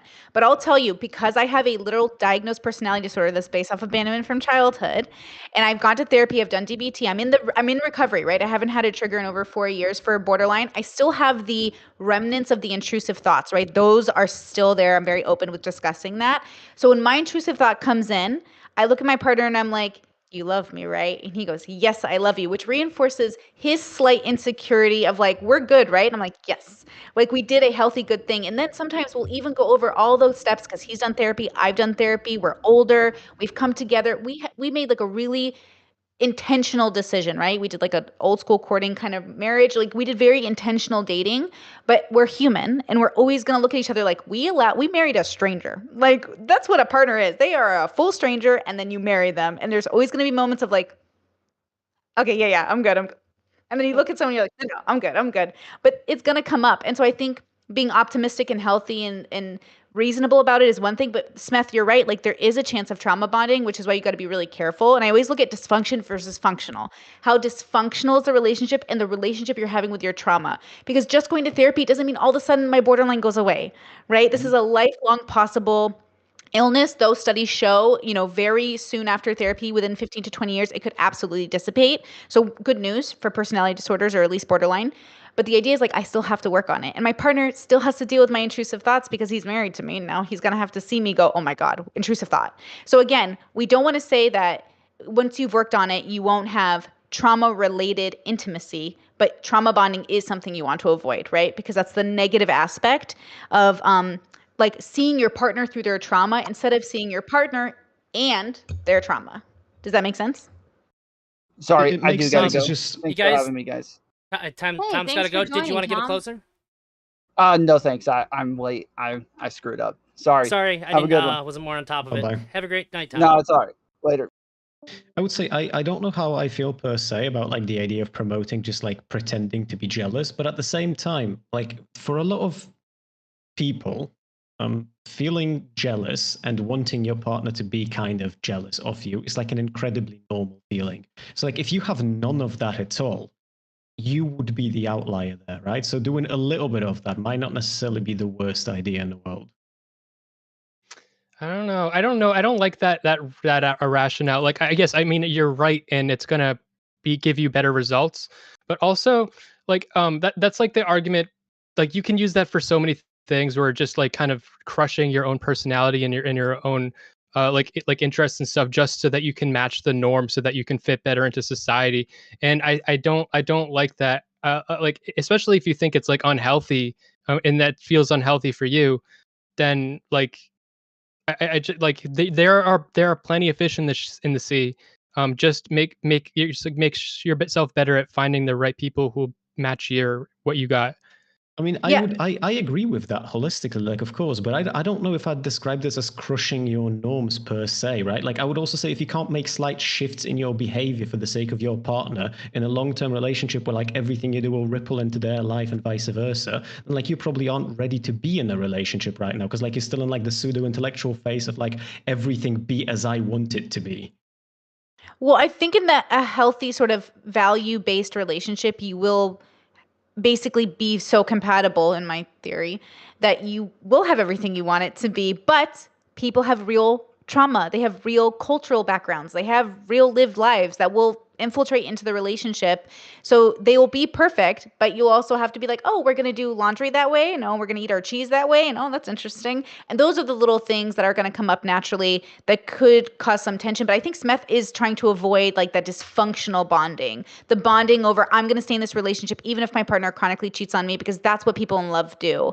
Like, I'm assuming that Smith is what you're trying to avoid. Maybe. Yeah. And again, I understand that. It's just like in my experience, like if you want for your relationship or like if you want to be so compatible with your partner that like the relationship will be all you ever fantasized for it to be, like in my experience, this is literally almost never true. And searching for a relationship with that mindset will leave most people incredibly dissatisfied with their lives because you will not find someone who clicks into you like a puzzle. That's not what I'm saying. I'm not saying someone who will actually, that's, you can never actually find like your fantasy. What I'm saying is someone who can tolerate the way that you are, and you can tolerate the way that they are without changing your like you there are ways you are willing to change and there are ways that you aren't. And if you know what those are, then like you can find a partner who you don't have to go outside of and undermine the things that are important to you just so that you can fit into their box. There are people that don't need you to like be like. I feel like most relationships are very repressed. Like people have relationships so they like rather than communicating ever, they just like hide everything. And like the more conflict they have, the more that they bottle everything up and the more that they hide from each other. No, but this would be like that's something something, right? This is something that's important to this is something, and I'm not sure, but this is something that's important to me in general. So what is, if most people are gonna tend toward relationships like that, then for me to find a relationship that is like very I want high conflict relationships, and that is not something everybody's going to be comfortable with, and that's okay with me. I just need to find those people, and it means it's that much more satisfying when I do, and I know who they are like so much faster too. I mean, sure, but then again, this would be like very much the opposite of what Tom was saying, right? Like if Tom is willing to change in that, like he will start performing some jealousy in order to like satisfy that part of his partner's desire, and that was like some conclusion that he's arrived at in a healthy manner, then I don't quite see what the big problem is. If like he fundamentally doesn't feel jealousy, like I know that if my partner felt no jealousy, like that would be a problem for me. I would have like the adjustment period would be fucking rough for that one. Yeah, Sure. like we want to comfort our partners. We want to reassure them. I think like not to bring in BDSM, but I kind of feel like if you do it in the context of a scene, it's more safe. But I do also have a concern that if you perform jealousy, you're kind of lying to your partner, and I don't like to be lied to. So I wouldn't want my partner to perform in a way that feels like they're lying. So I think I have some concerns there. And I will say, depending on when you date a person, you know, if you date older versus younger, like you're deciding between growing into somebody with somebody and growing into a relationship with someone. They're different times in a person's life. So you're going to face different ways of bonding. And that's my concern as well when we're talking about even jealousy. Like, you might not experience jealousy as you age as much, or you might experience it more when you're younger or older. It just depends on the person, like the real individual here. I just don't think we can generalize, like, especially monogamous love. You're talking about two real consciousnesses coming together to form a union, not to be so romantic about it, but like you're talking about something that's quite important, and it's very specific. Like, I believe you are all very real individuals. So like to generalize how you're going to be compatible, I think is just a mess, right? Like, so I'm worried about that a little bit. I mean, sure, but I don't know if I understand where you're coming from, and I will absolutely agree that relationships are fundamentally unique. But like, there's also a lot of framework that we do share in common, right? There are a lot of like general pieces of advice that you will give to people that will, generally speaking, result in like a net positive rather than a net negative in like most of the cases, if we go by laws of averages. Yeah. Like, I understand that everyone's I mean, like yes. their own version of a lunatic, but like generally speaking, we can give it like some level of advice that is probably going to be a net positive to pretty much everyone who hears that advice. Like, don't be gay. You have more partners options if you're not gay. I mean, that's one piece of advice you could do. But like, I don't think that that's like a healthy way to look at the world. There are enough people that I think that you can find people, and I think a lot of people are actually not the way that they're pretending to be, and they're forcing themselves into this net general and they're all like not even feeling it. And so we need to I like just allowing yourself to like look for people who actually want a relationship that looks the way that a relation not like be the perfect person or anything. I'm just saying having the certain type of communication that you need or something like that, that if that's important to you, then just look for it. You don't need to compromise on those types of things that are important. I mean, yeah, of course, but like that assumes that like as soon as you've found a person as such, then like you will not need to compromise on it because you've found them. But like in reality, people are infinitely more complicated. And like Brittany said earlier, to a certain extent, a lot of people like are strangers until you get together. You might find someone you find yourself comfortable with, and then you'll have to compromise on some values either way. No, you don't compromise on values ever. But, you know, the thing is, it's like even if we're gonna go with like the slight amounts of compromise, like if it's a deal breaker that the person isn't jealous, like for instance, here's one. A lot of women that I've been with do this like my man thing as like a way to go ahead and refer to me. And I feel like that becomes like a weird possessiveness that like kind of objectifies me. And I don't like that. It's just weird. I realized it, and it actually grosses me out when people say it. And I've never been able to explain it. Like that's how far abstracted from jealousy that I'm going to be with that. And I do think that it's like, yeah, like I have most of my friends in real life are women that more or less have been cheering me on to like do the whole like be normal and do the relationship thing. But like, yeah, I think I fundamentally, just because I don't have that, I can't make a relationship. I think And if it's a deal breaker, then like that's super fair. Yeah, I don't think you should like. I think you need it for a relationship to work, right? You have to have possessiveness, and I think possessiveness leads to jealousy. I think that's, you know, you can be like possessed. Like I would say I'm friends with Smith. There's some level of possessiveness in me saying that because I'm going ahead and conferring like an idea. Do I agree with everything Smith says? God, no. But the thing is, there's still like some level of possessiveness when it's like my friend Smith. We have like, this is outside of like, I'm not trying to come on to Smith. But like, you know, outside of even just that, right? Like there is some possessiveness that's there when you take possession outside of romantic context, and there is like, you know, an as above so below bullshit like hermetic thing that you could like just draw to it, where it's like, hey, how is it that we can look at formats outside of like the sexual barriers, which tends to like inflame stuff, and then look at like actual friendships and the rest of that, because that's like about as much possessiveness as I possibly could deal with, and that's as you can much do as I'm it. willing of, but they're out there. You're just not looking in the right places. Oh, no, I have no value to it. I don't gain anything from being in a relationship that I don't already really have available to me. And also, you may not meet them in this lifetime, right? Like, we're not guaranteed to meet that person. They're on the planet, but like whether or not you meet them, like who cares? You could be making like arguments if like with the lifetime. I don't know if you go through like full reincarnation or if you're like exit the wheel of Samsara and shit like that. Like I have like the idea that I think that if you're going through like the Samsara thing, it pretty much gets to the end where you get through like all your lifetimes and you're supposed to have one where you just do it on your own. And that's like the other possibility, but that's like if we get into like weird occult shit. So I just had a brain like explosion of like wow, I'm a genius. Like there could be a self-fulfilling prophecy type effect here where, and this is really stupid. This is like a dude weed or whatever. Like I'm not high or anything, but like if I say to you live, well, where you should look is you should go to FetLife. Maybe that might not be true, but if enough people hear it and then keep repeating it, then it will be true because those people will go to like, so I don't know, go to I don't know, where should you go to meet these? Yeah, I mean, for me, like, I mean, I have no idea, but it's just I already have like so much fulfillment with everything else that it's just like, yeah, I honestly, I get mad Yeah, at my friends for like you even don't need. suggesting it at this point. Like, I just don't have that need, you know. I Rezi, got cats, man. What's up? I'm curious. You said that like the whole my man thing.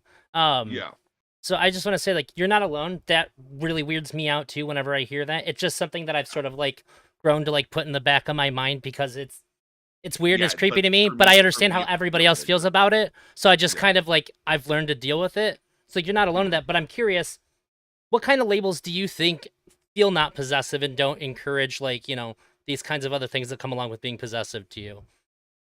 Do you just I like think only just use like a names or what? Yeah, just like like a statement of the relationship. I think like it's like my partner is about as far as I can go with anyone that I'm with. You don't have like pet names or nothing? I mean, yeah, but that's not like possessive. That's not something like I'm like outside of it. Like I call pretty much everybody. It's like babe, bubs. Like eventually it gets to that. Like Okay. most people that I talk to normally get dear and sweetheart. I think I've sweethearted you before, Drazi. Even most people I talk to normally get that. And then yeah, my Welsh grandfather kind of leveled me up from like that to understand that I could eventually go to babe, and then I've gone a step further from that, which is bubs, which is like also like some conferring of like uh I don't know, protection, I guess, but like that's as close as like I would get with that, but it's like not Well, that other than complicated. sweetheart as well, I don't. You don't really. You wouldn't really in public, right? Like to other people, refer to your partner by like the pet name, right? Like I mean, it could be like you could be drunk and be like, "My darling, she makes me feel whatever." If you're yeah, like but going I don't extra know. white and poetic, you know. Yeah, I suppose. Yeah, I suppose that is true. Yeah, I guess Yeah, with darling, I just wouldn't have thought of that as like the I mean, as like a there's like pet name per se. you could literally like you if you do it right and you do it well, like you can make anything sound much more convincing, you know. I mean, yeah, You sure, can, but I Bitch. can't imagine especially if my you're drunk. girlfriend like introducing me to her mates as like, yeah, this guy right over there, MILF Hunter Anal Tornado 69. He's like, he's here with me. Like, I think Yeah, some pet names are supposed to stay in the bedroom, you know? The smile that your anime face made when you said that was pretty great. Chris, can I ask, like, why, when you, because I get really confused when people say you compromise on values, because that doesn't make sense to me, right? Like, values are fundamental beliefs, value, morals, like ethics, like, right? Like, your relationship with those two things, whether it's within yourself or how you feel about society, but like, they're about how you view the world. So, when you say you're willing to compromise on values, do you mean like literally if your partner's a Nazi, you're like, cool, I'll compromise on that? Or like, what does that mean, right? When you're compromising? Well, I don't know what it means. have your morals or ethics shifted over the years? Yeah, of course.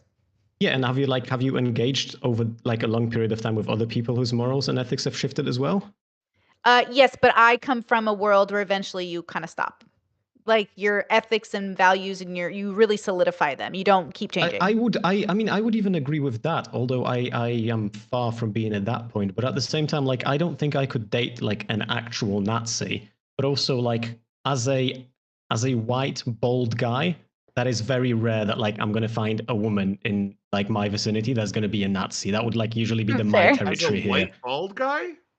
Yeah, dude, I would be Like the I Nazi feel in the like that's like the relationship. Like, what demo, do my you mean? man. That's literally a Nah, demo. it's yeah, but it's the It's dudes, like the skinheads. yeah, but it's the dudes, not the women. How many skinhead women Nazis do you know, You Rezi? I'm saying that you have you have skinhead phrenology if you're a bald white guy.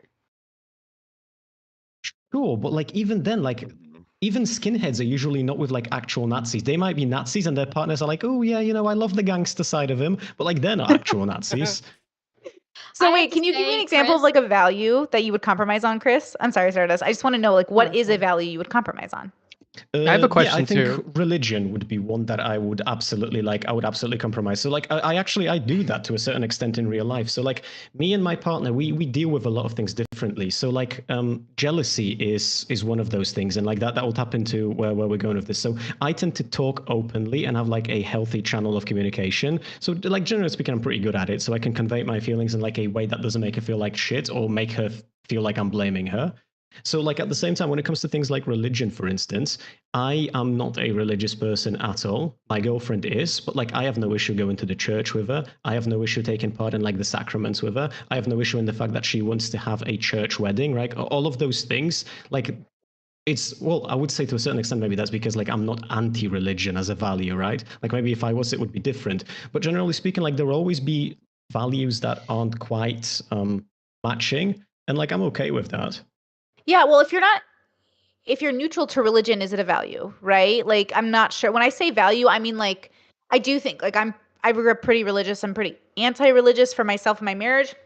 Like, if my partner and I ever switched into religion, we'd both, like, go see a therapist to make sure we haven't gone crazy, because it's very much not something we want in our relationship, you know? I know what you're saying, but in that case, I'm starting to wonder if I like bump into people on a daily basis, because like life values would be so fundamentally different that like that would actually be challenged. Because like I don't really know that many people who would be like vehemently opposed to my belief system, for instance. That being said, if there was like if I was single and there was like a really hot Nazi chick, I think I could fix her. I think I could date I'm not Jewish. That makes it really easy, but I think I could date a Nazi if their Nazi-ness was like totally kept to themselves. But like Jewish friends, it would get weird, right? But like, what if I don't know. It just I like shows itself in the having bedroom, you adversarial know? relationships. I don't think I could. Just like, hey, babe, can you just like not talk about genocide when we're out of the house? How does that work? Yeah, like. Well, if her Can values, you imagine hate fucking and be like, but how many of them really died in Auschwitz? You know, like Jesus oh Christ. my God. I'm just saying, I if am her on Twitch values too, don't you like, guys. Let's just be careful. It's fine. if her values don't like make me undermine. Truthfully, like, I just could not. I tried it, and I honestly, it drove me insane, because it felt like almost embarrassing for my partner to hold beliefs. I was like, this does not reflect me. And it felt like I wanted to be like, I'm not with him. And so I realized, like, I really need somebody who reassures me that we're on the same page here. So we're going to treat people the same. We're going to treat the gays the same, and the blacks the same, and the kids the same, and the Yeah, I religious don't- the same. Like, I yeah. don't wanna that be- makes I don't want sense, to be going yeah. out for drinks with some chick that just screamed the N. I was Yeah. literally Well, that just would going be- to say I'm that, out. yeah, Like, I'm not- because that I'm not was fighting that I was fight, you just know? thinking about that as And well. I'm Like, sorry, if, like I very- think That would go be a ahead. place where it would. Yeah. You have Yeah, to be that's- very, very with some of the things that some of like neo-Nazis believe today, and depends on like the type of neo-Nazi, right? But you kind of have to be pretty disconnected from reality, right? So like if it's the type that is like logging onto Twitter and searching Jewish in the fucking search bar, and finding anything related to Jewish and writing, you know, I don't like these people because they, you know, do this and they're part of a, you know, ring of people, and they, you know, like these are like just straight up, like, some of these people are really really like fucking ill, you know, like there's something wrong in their brains. I need a partner who is like connected to reality, so I could not yeah, that makes sense. That's the yeah. thing that I was wondering about earlier. Because right now, if I'm thinking about like just the economic reality itself of life, like I don't know of many like alt-right people or like neo-Nazis who are like functional in their day-to-day lives. And like shit's fucking expensive out there. If I'm getting in a relationship, you're doing a 9 to 5. Like I'm not fucking hosting rent on my own. I can't afford that shit. It's like I feel like I would a lot of them like have miss out on a jobs. lot of people. Yeah, a lot of them have jobs or have found jobs where it's like not really threatened, or you know, if they're like, you know, far right and they're online, generally they're anonymous for a reason, right? And so so that's not really too much of an issue, as much as like, does your worldview align with this person's? Because it at a certain point, it is so radically different, it's just incompatible, you know? If this person thinks that all Jewish people are PDF files, and you know, and that like they're, you know, drinking the blood of children, like, this is a very very radically different, you know, worldview. So yeah. Yeah, I mean, I would And we agree. are fundamentally judged by the company that we keep. Like, we can't Yeah. like abscond ourselves Well, from the way that people view us. Like, yeah, this is absolutely right. It's Yeah, go ahead, and we're gonna go to the met next one. I've met like racist people that like don't like treat people different. They just like they believe people are different, but they don't like so I don't know. Like I feel like I can picture it, but like you guys like if they're actually treating people different, then that's obviously like actually going to Well, affect yeah, my yeah. life, you know. So I think the issue here is like what you're thinking of as a Nazi, Smith, is like not really a Nazi, right? Like you know, like they there's a call difference themselves between- Okay, I Nazis. didn't though. bring up. I did, guys. Nazis are stupid. I did not need to bring them up like in this way. Yeah. Like, we don't need to sit here and glorify them. But like even racist people, like, I'm sorry, like Like people move in subconscious. Like no matter how much you want to say it, like you're biased. Everyone's biased, and it shows. Okay. Everybody's So a I don't little know if bit, yeah, like I don't know if you can treat people differently when you like have a really core belief. But anyways, just I didn't mean to bring up Nazis like that. Okay. I'm sorry. I mean, I in think all I brought it up, fairness, didn't I? Gonna it's happen. my Well, for fault. the I had a panel about question- jealousy. You can't have a panel about jealousy without bringing up Nazis. All Yeah, right, for Chris, the- go I ahead, was and then I'm gonna just- go to the next yeah, question. Just specifically about specifically about what you were asking about, like the responses to jealousy and all of that. So, like I said, I deal with my jealousy through like communication, but then like I am also like I have historically struggled with jealousy, so obviously like I have my own ways of dealing with it. But so like the interesting thing to me, and I wonder how other guys on the panel feel about like if you've had a situation like this. But it's like my girlfriend on the other hand, she's way more secure as like a person, and her way of showing jealousy is like usually a lot snappier and a lot more physical. Not in the sense that like she batters me, but like she'll move in closer to me. She will like grab me by a hand and give me a hug. She like grabbed my ass once, and like all I could think about for the next 2 days is that I wanted to peg me. It's like that type of a thing that it's just like I really like that type of like jealousy being shown. Like when we're out and about and she moves in closer because like she's perceived that like that's the appropriate thing to do. I don't know, it just makes me feel nice and bubbly inside. Yeah, it makes me want to die. Yeah, I we feel would Well, not I work like- together, yeah. like I'm being choked and suffocated. I really like being desired, and like I really like feeling strong desire from women. But if I only felt that in the context where they felt jealous, I would be like upset. Like I don't want it in that I want it in a like a Yeah, not yeah, but it's just that would never happen only in the context of jealousy, right? Like that relationship is fucked at that point. Okay, I'm gonna go to the next question, but to what you just said, Chris, since we didn't have a whole lot of variation to answers to you, I'll tell you that although I don't experience jealousy, I once had an ex who my friend said something to me, and she like jumped into my arms. She was like, "No, mine." I was like, "That's pretty cool." That was like a nice like little ego boost, even though like I don't feel jealousy. Like that was kind of cool, or like I feel very low levels of jealousy. Like it made me feel good about myself, and that's kind of confusing to me. So like I can at least agree with you there. So the last Sorry. topic of this evening, I didn't have anything else until Smith agreed. I just want to let Smith talk about his frustrations with people's retaliations about jealousy, and because I wanted to argue Smith really bad about this, but I don't think that I could, and I really want to hear what Smith has to say about these things. So if you can articulate the kind of thing you've been talking about, I'd be really curious because I think I'm way too empathetic and understanding to where you're coming from to really vent my frustrations with some of the things that you say. Like I'll just keep backing down. So I wanted to bring this subject onto the panel. Well, it's not really jealousy. I think jealousy is just an excuse. People Yeah. just want to, like people you- want to hate people, and they want to like watch people suffer, and like so. I was doing this on like Twitter. I mean, I'm having these conversations like on Twitter and shit. But like, if like there will be people posting videos of like fights and stuff, and I follow accounts like that, and there'll be one where like somebody is like attacking someone, and then a bunch of people rush in and they beat the crap out of them, and they don't stop, and I'm like, they took it too far, and everybody's like, no, they didn't take it far enough, they should, and like everybody's just so angry that like they need to let me know that that this person needed even more. They're lucky like they didn't get into the hospital. And then if you feel like people just need to like fantasize about like hurting people, and so jealousy is one of these such excuses that what people will use. So someone cheats and stuff, and then like someone does something bad to someone who cheats, and then everybody's like, oh, they did the right thing, this is how we change society, they learned their lesson. It's just an excuse for people to fantasize about hurting people.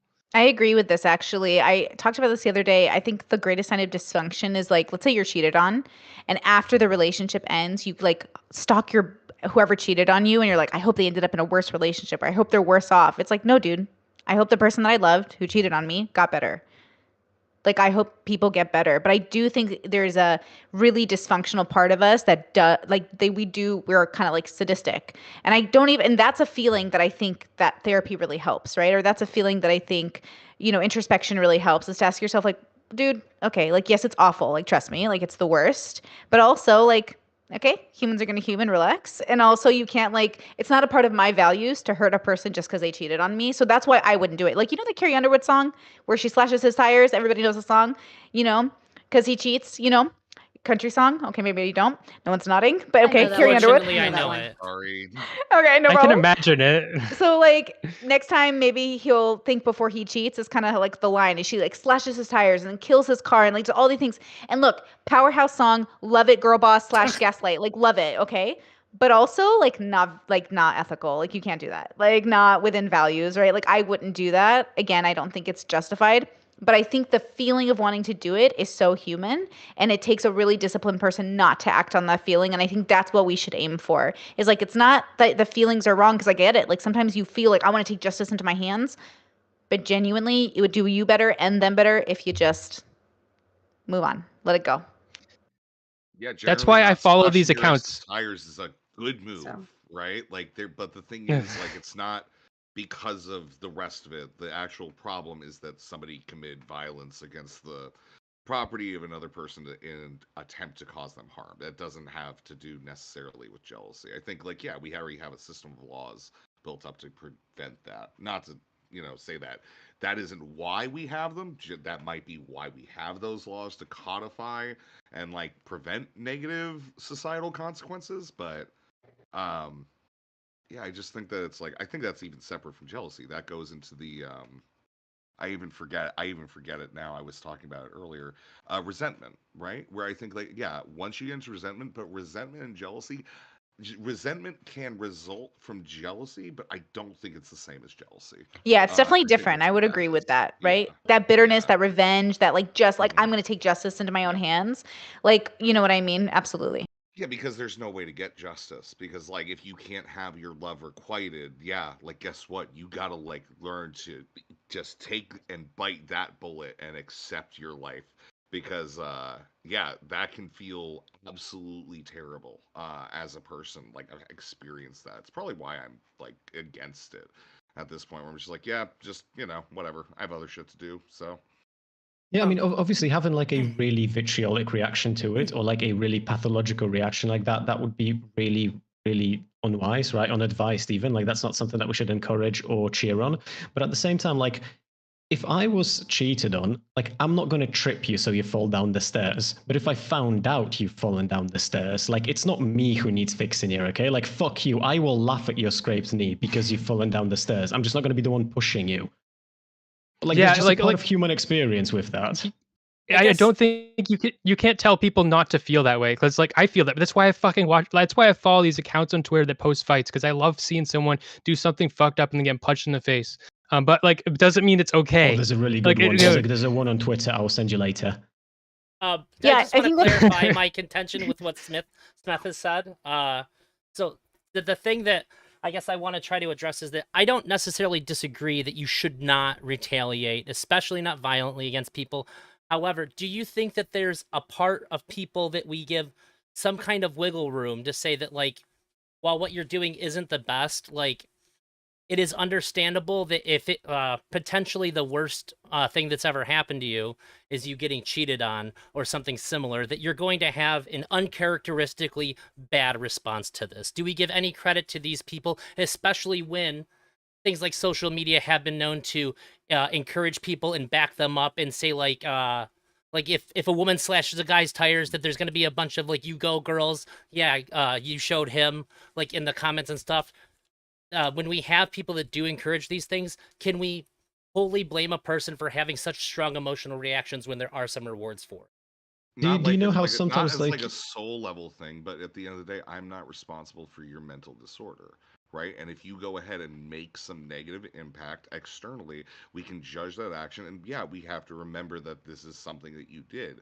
All right, does it obscure all blame? No, like, you just, yeah, you had a overall, like, bad reaction. Maybe in the future, reconsider what we do when you have a breakup. If you're slashing somebody's tires, you don't get to be absolved of blame of like you going ahead and giving in fully to irrationality. And if at the very least we need to go ahead and do something to make sure that you're not doing that, because obviously there is like a broken part there that we probably need therapy that Yeah. needs to just be rectified. There's it's like something you that can you say could that do. something can be explained but not excused. And Yeah, like there I you can go. understand why you did something, but that doesn't mean that like you get a pass on doing that, right? And especially if if your direct behavior after a breakup ends up like harming you even more, then like it's obvious like it's massively unhealthy, right? And like you shouldn't be doing that shit. Can I ask a Yeah, there's. question? Yeah. If you want to finish what you're saying first, Smith, and then I'll ask my question. I'm just gonna say, like, there's something that you can probably do that are really like you can, like, strap a bomb to people that I love or something, and then I'm gonna be willing to do horrible things to you, like but it doesn't like. Yeah, if you're in a Saw game, But- absolutely. Yeah, you get like Yeah, the whole I mean- fucking thing gets thrown out the window when you're putting a jigsaw puzzle, Smith. Yes. Wait, This is why what do you Rezzy's mean that here. you no longer go by like Marxist Leninist praxis when you're in a Saw game? Fucking disappointed in you, No, I Rezzy. don't. Okay, all right. I'm sorry. ask I've a watched question? enough of these things. Yeah, Stardust, go ahead and ask your question, please. Yeah. So is it true that men can stretch their penis far enough to put it in their own butt? It's, Depends how yeah. big your penis is. yeah. I can do it. Not every It's actually man. not that hard. It's really it really isn't that. You've seen me difficult. taking a Why drink, would right? you No. guys dick, Wait, yeah. why would you do that? Why not? I did. Yeah, I did it yeah, last week yep, because my yeah. wife said that she didn't think that I could, and Nice. so I did. Nice. So I- you It's Okay, I'm gonna go ask my curiosity, husband if he can like- do this. you just Yeah, come no, in your 100%. own Yeah, butt. Go like, ask it's him. something. Your own It's butt. really. Yeah, Bring it's him really in here to surprising ask that you him. can. Yeah, real Yeah. quick. All you do is you flip the balls, and then you just like pull the shaft, and you get like semi-hard, and like you can like wrap it and whatnot. Have you? Have any of you ever come Holy in your own Socks is butt? here. No. No, No. Okay. no, No, no. it wouldn't Nobody be- who Not said for yes lack is of doing it trying. hard. That sounds hard, like difficult. It's Yeah, because you'd start not. getting hard, and you would start getting hard, like would like flip towards like orgasm, and then it would come out. Yeah. Wait, Yeah, how are I you don't getting know if you close? have- So hold I'm on. learning all sorts I- of things about the male anatomy. I had no idea that that was normal. That was something that men could do, and that most of the men that I would ask this would answer, "Yeah, we can do that." No, I no, was hold not on. It's Start. not Do that you mean it's- to it's put it in not like the normal. actual asshole? Yes, to Or like put between it in your ass butt. cheeks. Okay, Then you- the first thing, and maybe you know what, maybe Smith and Rezzy here are like the outliers because they apparently have anaconda cocks. But for most men, that just isn't something that we can do. Like I have, No, I- it really I is. am- No, trust me, it really can. I have a literal. Like, It's I've, really I've, not like, that You difficult. on the stuff line, your average penis dick. in your own butt. You can Inside just it. flip it, I dude. Like could. you learn ball manipulation. I've never You put it stuff inside. your own penis in your own butt. You've I- done it. I Yeah. made contact You with the noodled your butthole. flaccid penis into your butthole. No, it's not flaccid. You're Yeah. half chubbed. No, Okay, I. Right. you're half But chubbed, for me, okay. flaccid, Yeah, like yeah, you just yeah. have to like That's very stretch it. hard for, Yeah, know. you can't get. You have to like be at that like chubness where it's like still malleable, like a Dude, spaghetti. I don't know how dudes can I'm even. sorry. Al dente penis No. does not go like into vaginas easily. You know. No, like- it doesn't. But the thing is, al dente penis is on the way to shining rod of glory. I've never put it inside. Fully soft, can touch my butthole. I'm sure I could pack it in if I wanted to. Don't want to. Haven't tried that. I did it to prove a point to my wife because she said I couldn't. You tell me I can't do something I can, I'm probably gonna. I think Okay, another guys, I'm thing- experiencing jealousy for the first time. Really? Another thing I need to ask. You want to fuck Another yourself? thing I need I to ask, see. okay, is that men, they talk about standing up when they're peeing. Now, when you're a woman and you sit down and you pee, you can bear down. When you want to get all of the pee out, right? You really bear down, right? Men I do don't know that how too. how can you You bear just- down while you're standing? Oh, it's A lot of the men super- I know It's say like all right. So it's like right here, like in your abdominal It's in your waistband area. You literally pushed. You like kind of push. Oh, so you have to physically, muscles through. digitally stimulate yourself. Yeah, you don't think The- it's the not answer- physically, Well, no, not- for women, not we s- don't need not to do that. We stimulate. just bear down No- with our muscles. So Yeah, that's what The I answer mean. to It's that like, question so is if I'm Kegels. standing, like right here. I Yes. just do that. All right, Yeah, and but then you it'll push your out hands, like ladies more. don't have to use their hands. Well, yeah, I don't have to use my hands. I just use my hands gesture to where it was. It's not like I'm You scoop out the like pee. I'm not like squeezing myself like a ketchup bottle. Yeah. So one No. person told me that they pull on their balls and then the rest of the pee comes out. Oh, That that's hasn't come fucking out yet. weird. Is that Yeah, that's actually I've real? never Because heard that of sounds that. fake to No. me. Never heard of that in my Yeah. life. No. Stardust, I'm not religious, not- but I I'm pray to God hearing- they're lying. Dude, Yeah. you saying you've never heard of that in your life? Like half the shit I'm hearing right now, I've never heard of in my life. Like I don't know if this is like a European thing. Or you guys are You just know, you American, or don't- what the fuck You is got this that I'm fucking you got hearing? fucking Fucking idea. horns. You have fucking horns. You're like, where are you, Tokyo? Yeah, I mean, here's like the thing. I feel like you start off as a young lad, you learn to piss in the snow, and then like you learn to gain like control over the years and whatnot to go ahead and make more elaborate piss, whatever. So yeah, like I think you just kind of learn to get like really good pee velocity control.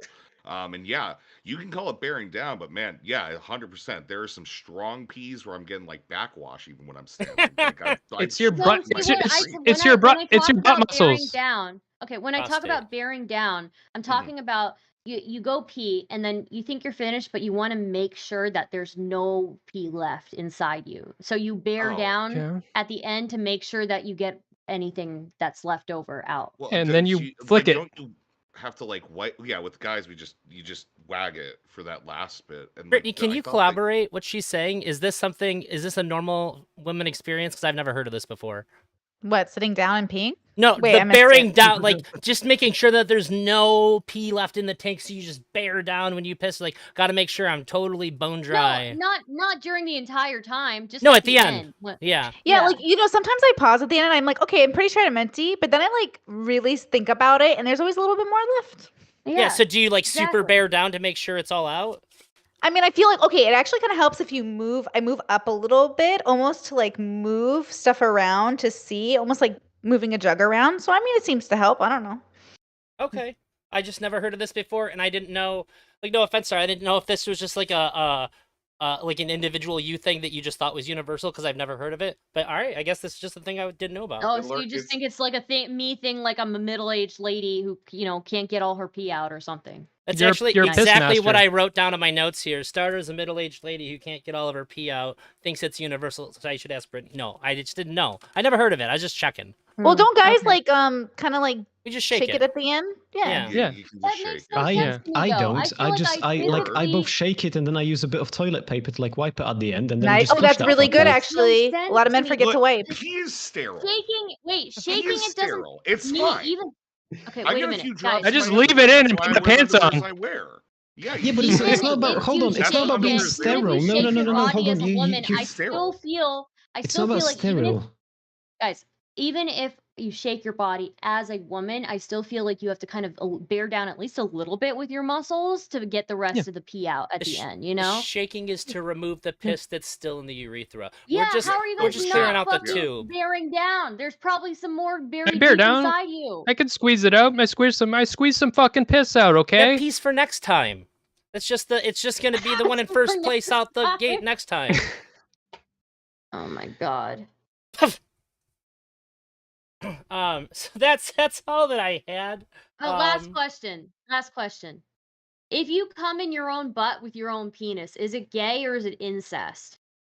It's the same Uh, as jacking off. What are you talking about? It's what incredibly you're into. based and It's- It's skillful behavior. Yeah, it's marketable behavior. Let's be honest. It's literally it's Sigma male shit. Yeah. Do you know how Marilyn Manson removed his bottom two ribs so he can suck himself off? It's like the next level from that. That's like a rumor, isn't it? But okay, it's Yes. not I important. don't This is in the believe it. 90s. Okay, like, okay.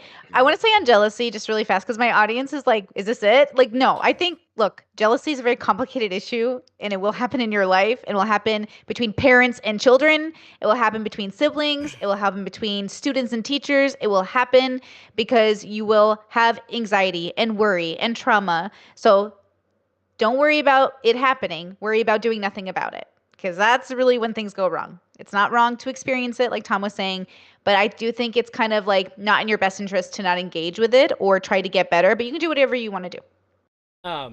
So Can I I would say say- you should try to figure out why. And like so if the thing that you're afraid of, what's the likelihood of that actually happening, and how in touch with your surroundings are you? I was Is what gonna I would say. I'm gonna go So to let you guys if give your you closings. But Stardust, if after I'm done saying this, if you want to ask another question, and then we can go around and give closings.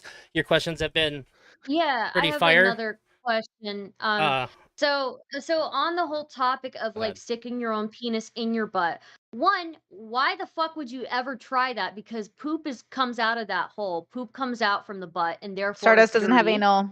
That means you don't do I anal, don't. right? No, That's what I'm I hearing. would That's what I'm never hearing. That's what I'm willingly. hearing too. I Can't would relate. Can't never. relate.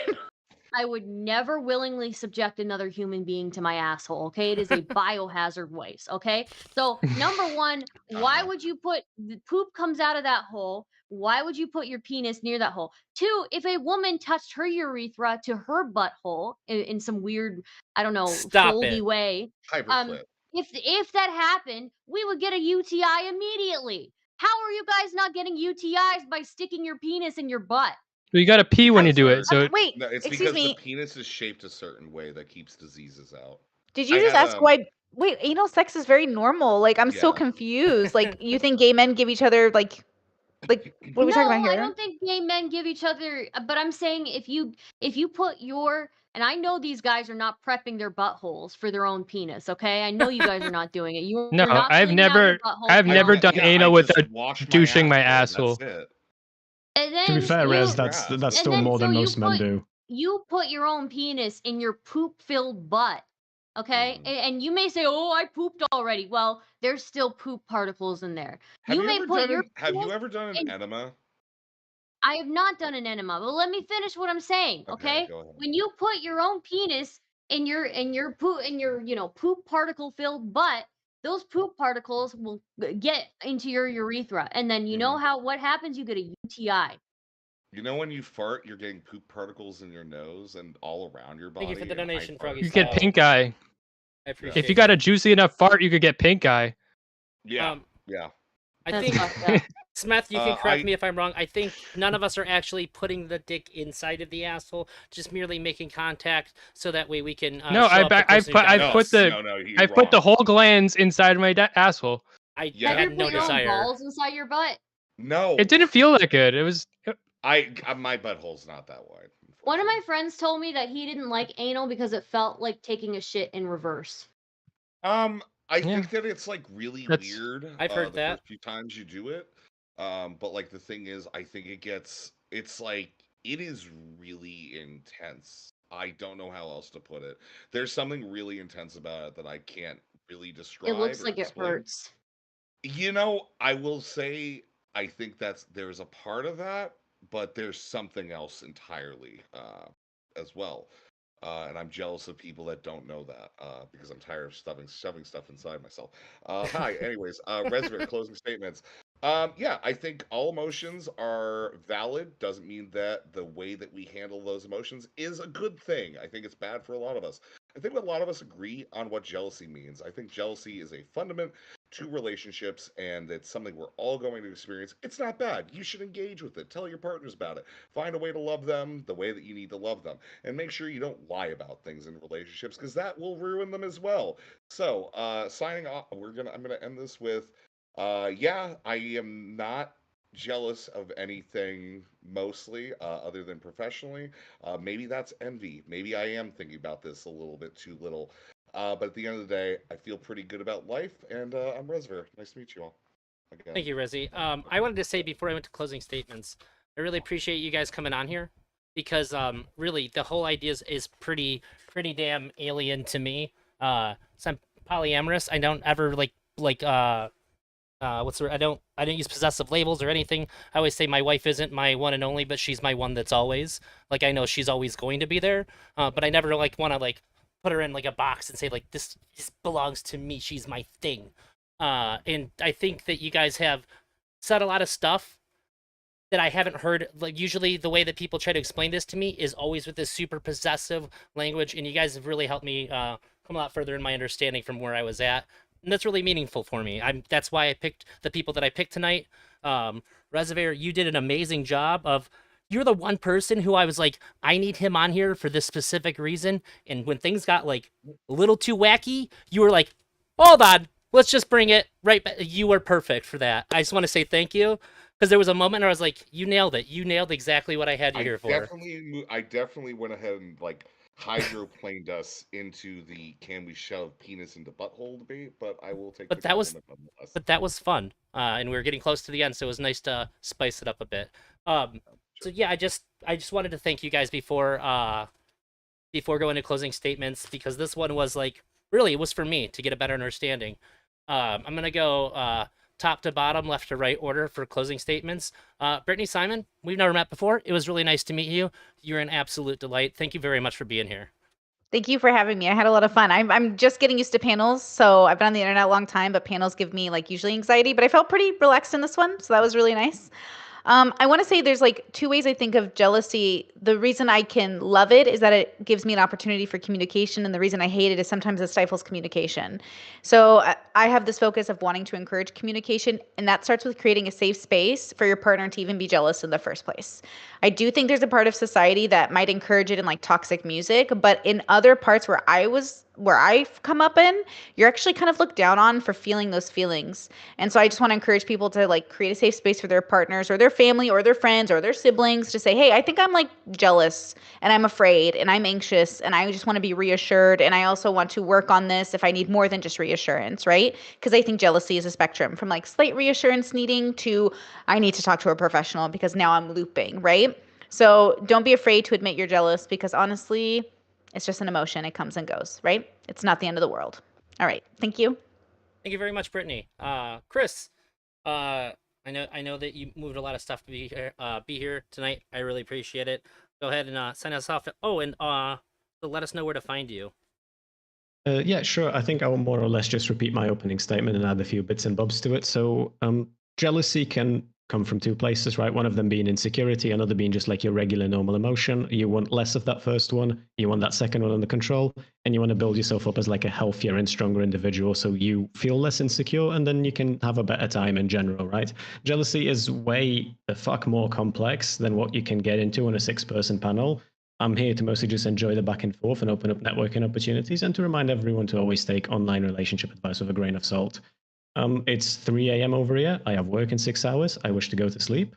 And yeah, my name is Chris. I go by Chris Speaks Everywhere. Chris is spelled Krys. I tend to talk about relationships, sexual kinks, and all sorts of really flavor of the week social happening / drama. So yeah, oh, and talk to your partners. They're also human beings. You'll be fine. Thank you very much, Chris. Resi gave one, but if you want to redo it, feel free. Go on. All right. No, go ahead. Yep. Meth. Jealousy sucks when we experience it from other people. It sucks when we experience it ourselves, but we're always probably going to have it in some context. So I think you just have to be comfortable talking about it and think about. I think you should think about why, and try to like the most healthy conversation if you're experiencing it is talking about it with your partner about like, well, what is it about this thing that's making me jealous? What is it about you talking to your mom that makes me like fucking have a meltdown? And that's if you have that conversation, you can't be doing too much wrong. It's really nice, Meth. Thanks. Where to find you? Real Smith on YouTube. Okay. Yeah, it's the same on Twitter too. Yeah. All right, Smith. Thank you very much. Stardust. Thank you for being here. I appreciate you always. Give us your closing statements and let us know where to find you. Yeah. I'm Stardust. You can find all of my links at stardust.rip or stardust.rip. And yeah, jealousy, natural thing to experience. Once again, work through it if you can. And if you need help, reach out to a professional if you need help. If it's a reasonable, concern, then obviously, work through it with your partner or with whoever is making you feel that way. And yeah, I think just being open and acknowledging your negative feelings is a good step. Again, take it from somebody who is very, I always avoided jealousy, or the feeling of jealousy, or even the feeling of envy, because I was so put off by it. It's better to talk about it and be open about it, even if you feel like you're being a crazy person. So. And also, you know, I am disgusted with males What? for putting their penises in their butts. But yeah, if I cover current events and drama, and you know, I'm kind of a variety streamer. So if you like, you know, that kind of stuff, check it out. So yeah. Thank you very much, Stardust. A quick question: are you meaning to tell me that if you had a penis for a day, you wouldn't try to put it in your butt? I feel like you would be like mad with power. I might try to like aim and pee into my butt. Um, Would you but try to suck your own dick if you had a dick for a day? no, I wouldn't try to suck That's it. a lie. That's a fucking lie. No, You know I it. already That's know an what it's like to absolute suck a fucking dick, lie. dude. I already know what it's like to suck a dick. I don't Do need you to know try what to it's like to suck your own dick? you know, I'm You're the guaranteeing. Ouroboros. Look, Sorry. You'd feel a lot different um, after you had it for 15 minutes, Star, is all he's saying. Hmm. I would probably try to pee in my own butt, try to aim my pee stream at my butt. But other than that, probably not, you know, stick it in my butt. So Okay, I just feel bad because I forgot to say it when it was Brittany. Brittany, how can we find you? Oh, Brittany Simon on YouTube. Like, that's it. Yay. Okay, thanks you guys for coming. I'm gonna try to put one of these together, every week. I'm not married to the time, but, for now it's Thursdays at 6:30. I really appreciate you guys being on, and, yeah, that's it. This was cool. This is solid. All right. This is Thanks for solid. having me. Thank you. It's pretty good. yeah, Yeah. nice Take to care, everyone. see Night-night. everyone. Good Good night. night. Good night. My friend does. I gotta say, I think Tom was trying to goad me into saying something about all those little monogamy comments. I feel like he was like Yeah, Tom subliminally was taking trying hits to at me. Tom was going to. I mean, you're trying to. Smith started talking about adversarial relationships at one point, right? Yeah. And I think that's what Tom was trying to go ahead and create because that makes for the best content, which is good. But it's also fun to just I don't know, kind of vibe and chill and understand and whatever you want to say. So, yeah. All right, cool. All right, I'm gonna leave now because I have my Discord buried under a bunch of shit. Bye, love. All right. He's out. All right, that was pretty cool. I want to say, Froggy Stat, I think you like, how do you even say that? Joined the membership for the YouTube. Thank you so much. That's really cool. I thought you just like donated $1, but no, you joined signed up for the YouTube membership. That's super duper cool, man. Let me switch here. Oh, oh shoot, Chris, thank you for the raid. I appreciate you, man. Next couple days, I'm probably going to be to my benefit or my eyes. I believe he is. I'm gonna be streaming Mortal Kombat. I'm supposed to play Mr. Girl on the 19th, and I want to beat him like I beat him in Mortal Kombat 11, but harder, because I was pretty out of practice. Then I practiced hard for like one day. So I'm gonna be on that grind, so you can see me go from like not really understanding everything to hopefully something resembling the god of Mortal Kombat 10 that I used to be. I've mentioned enough how good I used to be at Mortal Kombat 10 on stream. I don't need to reiterate that. But I'm hoping I can get back up to something like I used to be. But aside from that, I am still supposed to interview Ben Thorpe. It was supposed to be on Wednesday. We didn't get to do it on Wednesday. And if you're thinking like, why the hell would you want to interview Ben Thorpe? What are you gonna do that nobody else has done? We've already seen the interviews. I don't think I've seen anybody talk to Ben about Ben in an empathetic way to try to hear things from his side without like being a dick and pushing him around and stuff and just being really shitty. And I want to know what that conversation's like. I want to see what can be gleaned from that, because all I have is a bunch of stuff where people are like trying to trick him into saying something, or trying to get him to say something to where they can be like, see, got him, shit like that. I don't oh, thank you, John Testy. Yeah, that was I was very careful with the people I picked out. So I just want to see, I want to get some information that I don't feel like is loaded. Because I feel like everything that I've seen from them is like so wholly overly loaded, that it's I just have no idea what to actually think about Ben or Grace or anything like that, because everything has just been like super clashy, and I'd like to get some like information that I can actually evaluate honestly for myself. So hopefully, him and I get in touch, and sometime over the next week, fingers crossed, I'll be interviewing him. And I do have some other things coming up, but I'm not ready to reveal them. If all goes as planned, I should be having another panel next week. Thank you also, Haas. I I thought this went a lot better too. Hopefully, I'm gonna see if I can put together like a short, like 10-second clip or something to explain how like the rewards in the stream work. I didn't expect it to be so convoluted, and also I might be tweaking those things as I go along. I appreciate you guys being patient with me, trying to figure out how I want to do this, what's going to be the best moving forward. But I do want to keep the tone of it, like the title of the panels, just please be nice. I don't mind if people argue and get vitriolic and stuff, but I want people to be able to respect each other when they're speaking, because even if you like seeing panels go crazy and off the rails and all that, nobody likes it when everybody's talking and can't hear what the other person's saying. That's awful for everyone. And so even if people are like super animate and super like going at each other's throats out of disagreement, not just because they're like being shitty, like it's still nice to hear what the fuck they're trying to say. And I want to try to do my best to promote people actually talking these things out. um, yeah, I think we're gonna follow like a little bit more like this. I'm gonna try to keep the numbers down, try to pick be really conscious of who I'm picking. The last time I kind of like had to scramble to like fill up slots, and then people that didn't answer me, and I wasn't in a place where I felt like I could be like, oh, actually, I'm full. I feel much more confident, and hey, I'll have to get you next week after.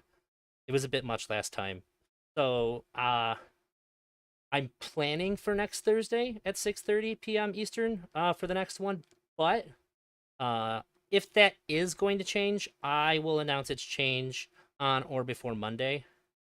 I don't know if anybody else is doing anything like really big on these days, so Thursday seems like a good fit. It is kind of a bummer to me because there's a new card game out that has like a local scene, and it's very lucrative just to show up and get the free stuff. And I'd like to play that, but if Thursday's going to be what's best for the panels, I'm going to keep at it. Oh yeah, on Monday I'm going to be on Wick's panel with, I know Brittany's on there too. We're going to be talking about age-gapped relationships. And personally, I think that if there's an age gap in a relationship, and just to be clear, we're talking about relationships that are otherwise completely legal. So we're not talking about anything like fucked up, like or anything like that.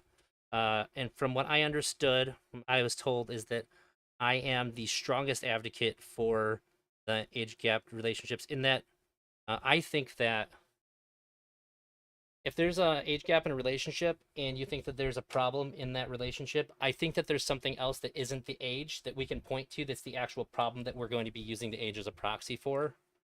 Like I think if you changed the people's ages around to be more closely together, that those problems are still really bad. Remember, if you were at a real level, it's not about having the same 30 people watch every time.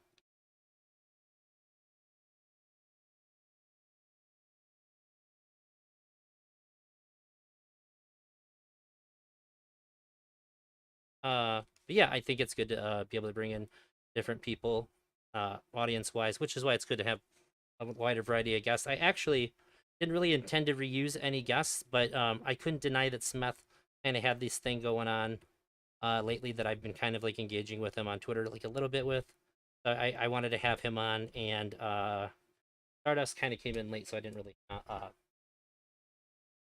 for being on last time. So I'm gonna try to get new people each time, or at least not have people from the last week on the following week. Far and where you says you can. Thank you, Spaxon. Ice Beans. I need to watch this later, huh? Yeah, it's all over now. I'm just kind of making sure that I'm putting out there what I'm doing. I'm pretty good. Thank you, Beans. Um, these have been pretty fun for me. I like the. I think I just like. For me, I'm kind of just like, hey, what would you like to see a panel about? I can just kind of pick it because I watch a lot of panels. It's just nice to be able to pick the subject and bit interesting. I think as long as I keep the panels interesting to me, like I watch the same stuff as a lot of people, then it should be interesting to the viewer. That is his.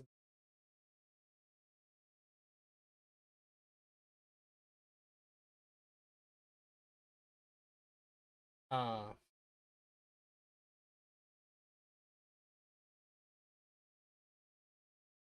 better. Well, I mean, streaming is something that I like, though. And if something works out really good for me doing streaming, like I'm not streaming it for money, obviously. I rarely ask for it and all that. I think I'll integrate some kind of like benefit into like the panels if people donate. Just that way I can give people some kind of like level of engagement with the panel. But if I don't charge for it, then like people can just like spam it and it gets too nutty. So just having like a little bit, like a small paywall there, just kind of like incentivizes the people that really want to have that engagement to get it without it being drowned out by everybody just like wanting to click a button.